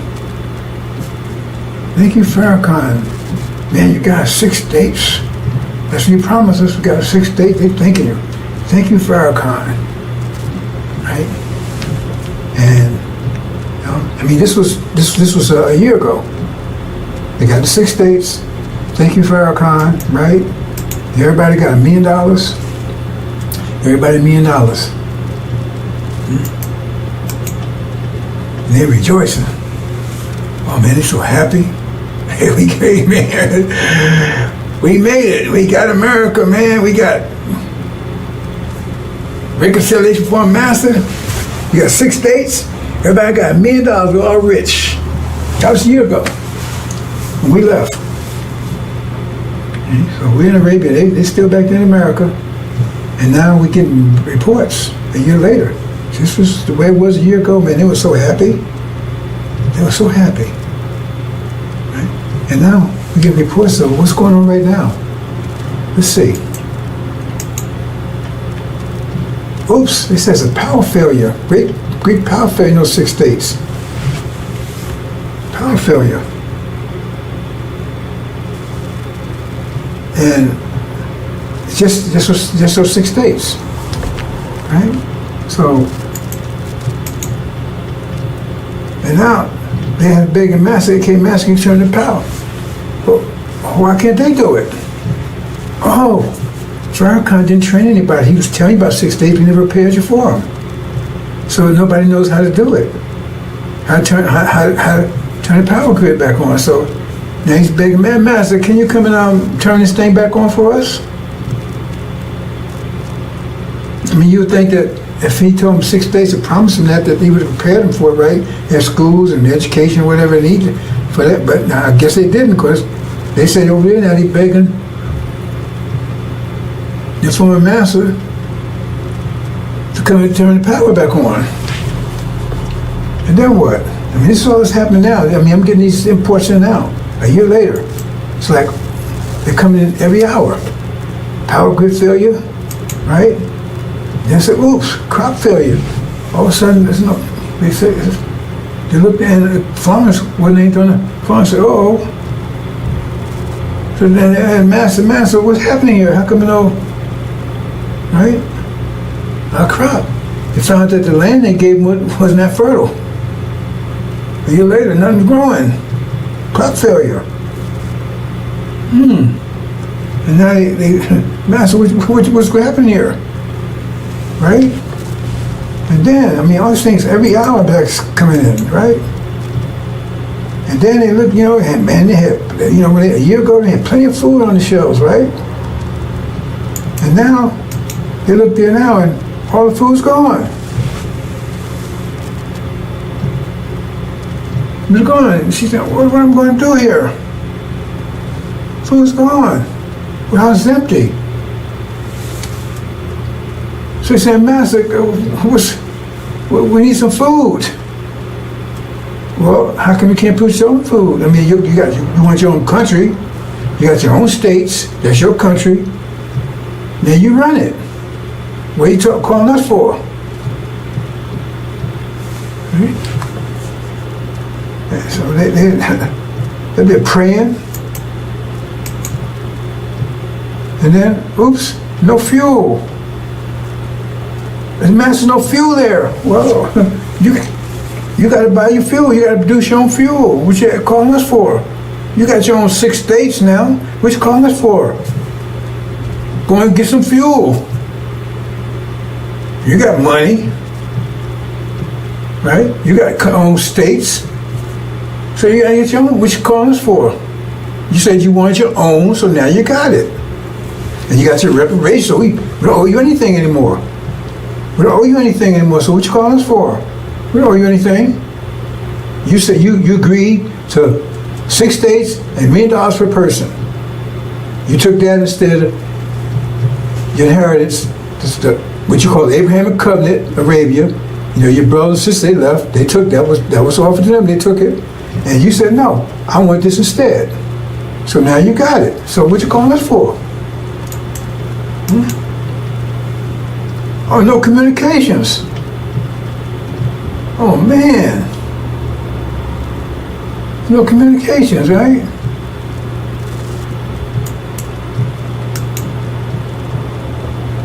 No medical facilities. So what's going on, Master? Wait a minute, hold on. What you calling us for? That's yours. You got to handle that stuff. You want us to handle it for you? You want independence, now you have it. I mean, wow, this stuff is coming every hour, man. Instead of like a year, they was celebrating. And now they're crying and begging the master, hey, we got all these problems here. I said, wait a minute, that's yours. Where'd you come about your problems? You have to work those out. Right? No transportation, I mean, no planes, or nowhere. We don't know about fly the planes and drive the trucks and the boats and stuff and to go and get this stuff. Well, what you done that for? You wanted this, you got it. So go ahead and get to train your own pilots, build your own planes, build your own boats and right? You see what I'm saying? Transportation, build your own trucks. What you calling for? Yeah, Master, we see this. You said you wanted 6 states, you got it. You want $1 million per person. That was the reparations. So then if you didn't pay people to take care of this, how's that our problem? You're independent now. You're really free now. Oops, no fuel, the gas station's empty. I can't drive, man. And no gas. Man, wow. All this stuff happened like for a year. They thought that everything was great, and all of a sudden everything ran out. So guess what happened? Everything was there when they got it, and then it ran out. They had to, some of them replace the fuel, to get the farms going. So they was left with that stuff. The factory was full. I mean, warehouses full. Then you had to keep They thought that was just going. I guess they thought it was just going to be there, just by itself. They didn't prepare for it.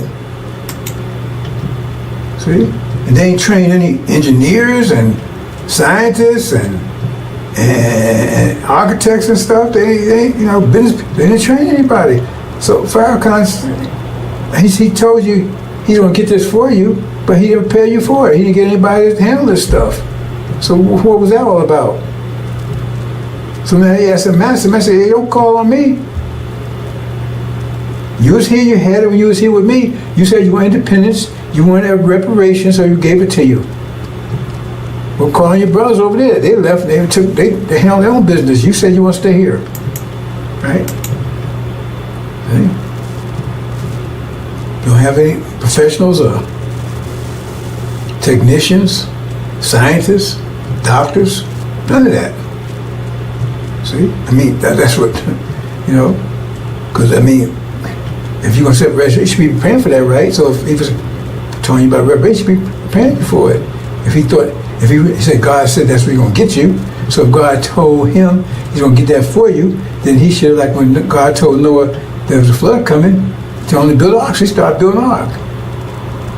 And so you should start preparing for the 6 states and the reparations, but apparently you didn't. And so now, he tells you, look, hold it. We want total separation. I mean, look, we don't want you to call us no more. We don't want you to call us no more. Because you're wearing us. You want your own country. You got your own land. Right? You got money, $1 million, all this stuff, right? And so now we got to protect your money and everything too? No, you have to really create your own money. You have to do all these things, your own wealth, not ours. Right? So we're going to cut you off from that too. That's all economics. So they go and tell it. They tell all the people and you know, on all the white folks, right? Because all the black folks, now all the black folks is either in Arabia or in those 6 states. That's the solution. You had to be one way or the other. There couldn't be no integration, all that kind of stuff. That's the deal. You just said one or the other. So all the black folks are there, ain't no integration, all that kind of stuff, right? Black folks are there, one or the other, so they're there. So he said, okay, right? So they just say, we're going to take that money because we don't know what y'all doing over there. You have your own money, you have to find your own wealth. So what they do is they tell all the white folks, say, protect your money, right? Transfer your money into gold. Just all your dollars into gold. Okay. Now remember, they gave everybody $1 million a piece. So everybody got $1 million a piece, right? And so they transfer it to gold. And then what happens is that what they do is they start just printing money. White folks just start printing money. You understand what that means? That's inflation. Right? Because if you got $1 million of gold, a million ounces of gold, say 1 million ounces of gold, understand this, and you got 1 million certificates, then you say each certificate is worth 1 ounce. If you got 1 million ounces, each certificate is worth 1 ounce. Understand that? If you got 1 million ounces of gold, and you got 1 million certificates, each one of those certificates is worth 1 million. You know, if you want to say trade with the certificates, each one of the certificates is worth 1 ounce of gold. Right? But if you take and print, you say you got 1 million ounces of gold, and you got 1 million certificates, each one. But say you print twice as many certificates, you got 2 million. Well, then each certificate is only worth 50 cents now, because you got to connect that to the gold. Well, you print 4 times, then each one's worth a quarter. So the more you print, the less they worth, because those certificates has to equal what the gold is. You understand? So the more you print money, the less, right? The less they're worth. So if you print twice as much money, right, there's less gold. You understand? So $1 is worth 1 ounce of gold, which that's right. Then if you print double that amount of dollars, then each one's worth half an ounce. You understand? That's what printing money without increasing their wealth does. That's inflation. So what happens is they keep printing. They get down to where $100 is worth a penny. But see, that doesn't affect their people. They told to protect their money because they transfer their money to gold. So gold still has its value. It's just the dollars don't. It still got the same amount of gold. But the dollars, they get down to a penny. So you can't buy it. You had $1 million, now your $1 million worth of $5. That's all it's worth. $1 million. Hardly worth anything. Oh, what about you? Hey, that's our money. You gotta have your own money, control your own wealth. You can't keep coming at us what you're doing. And you think they wouldn't do that? Yeah, you've been a Gaza lately? You see what happened to the trees they made with the so-called natives? Kept telling me you had a forked tongue because they kept making trees with them, then they broke the trees. And took their land and genocide and everything else. But no, they wouldn't do that to you. See? Because now you have, your money's worth nothing. They haven't lost anything. Because once that money's worthless, it's no good, right? Then you bury it up, throw it away, it's worth nothing. The people still got gold. And even if they take it, hold on to money, hope to increase again, they just use another different certificate, use another form of money. So it's still worth nothing. That $1 million you had, you was so happy with now, it's probably worth maybe $1. So you can't buy anything with $1. Plus the economy's collapsed because everything is failing, and you don't know how to repair it. You don't know how to build communications. You don't know how to do any of this stuff. You're not an engineer, build a house, you don't know how to do anything because Farrakhan didn't. Right? He didn't prepare you. He told you he'll give you 6 days. He told you, listen to me, right? So now you're broke, and your economy is gone. You have no food, no electricity, no power, anything, right? It's not their fault. They gave you what you asked for. You saw out your inheritance for that. And then they closed the border. Because you're going to try to get back into America now. We want to come back in, Master. No, we don't want you back in here. We sorry, we want to come in. No. That's what you chose. You stay there. They closed the border, so you can't get back in here.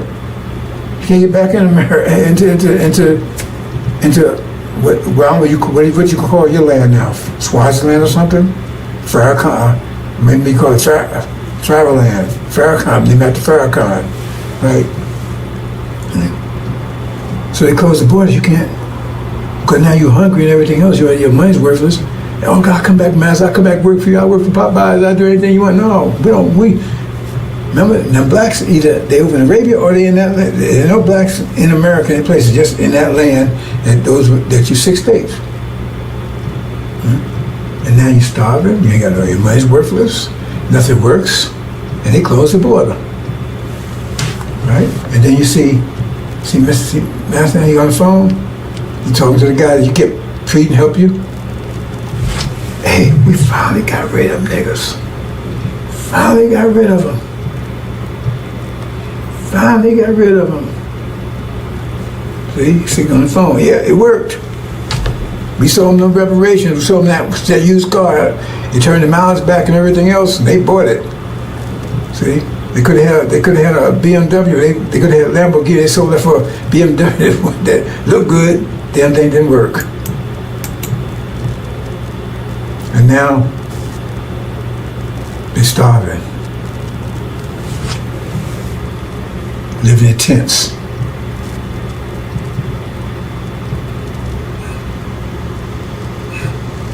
Praying.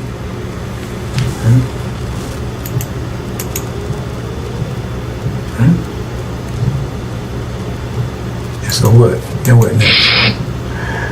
What we gonna do, Farrakhan? What we gonna do, Farrakhan? You told us to take reparations, so we did. But they gave us everything we asked for. What we gonna do, Farrakhan? What we gonna do? Pray, pray, pray, pray. That's his answer. Pray, pray, pray.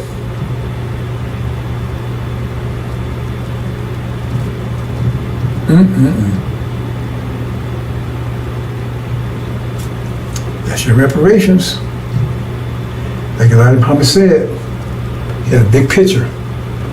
We leaving, and blacks staying on the shore, the ones stay behind, and they was whooping their ass.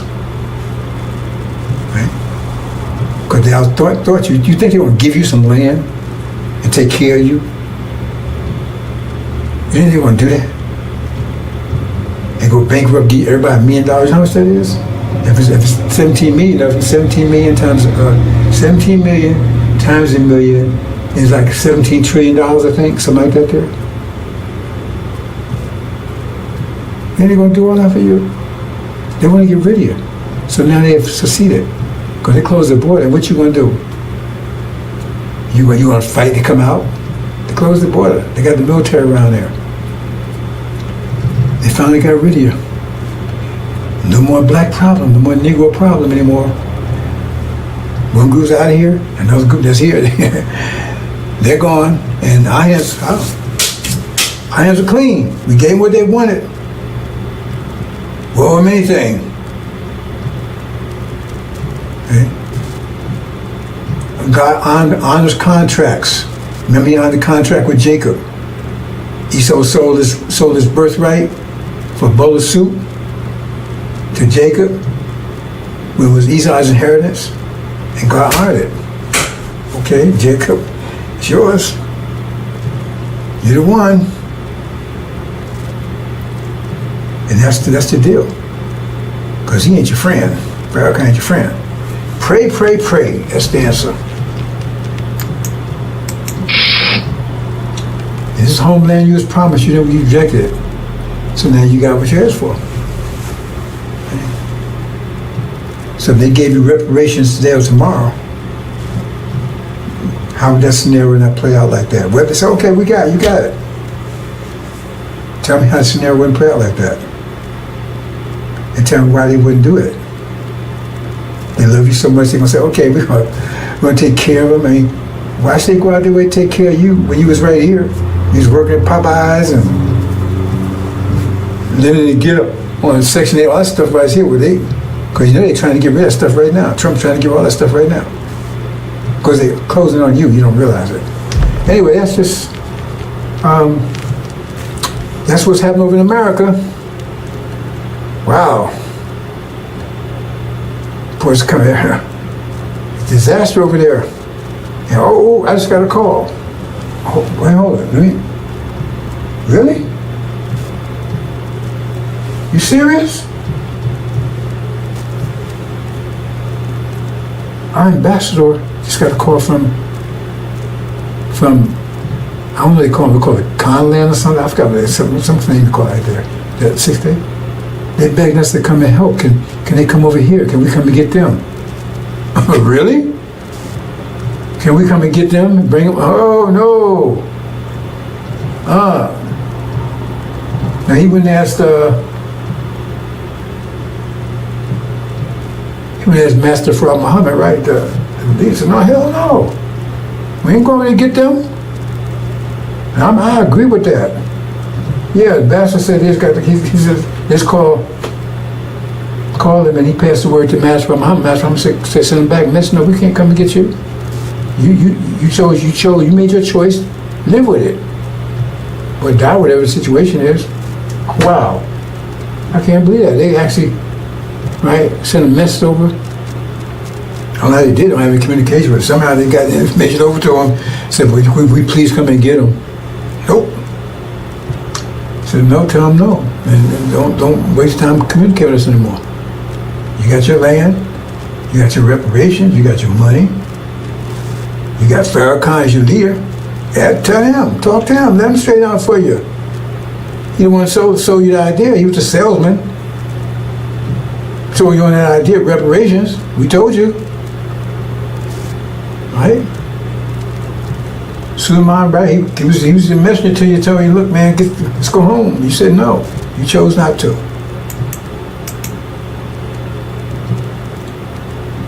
Okay, well, since that's a sad story.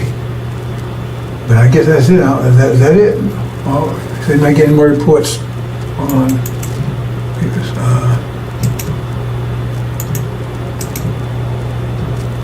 Okay, he says that was Matthew Prophet Muhammad's final decision, and I think they closed communications off from there. So, like I said, brothers and sisters, we got those rides that came in. All that came in today, man, came in fast. After a whole year. Total collapse. Now they're begging it. Somebody help them. We can't do it. Maybe Master help you. We won't do it. Assalamu alaikum.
Update, brothers and sisters, got another late report in that they said, well, if you want to come and get us, well, we at least send them some food.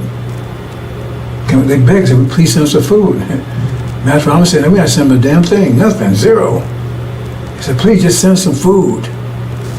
No, I just got that in. He says, if you can't come and get us, please send us some food. He says, no.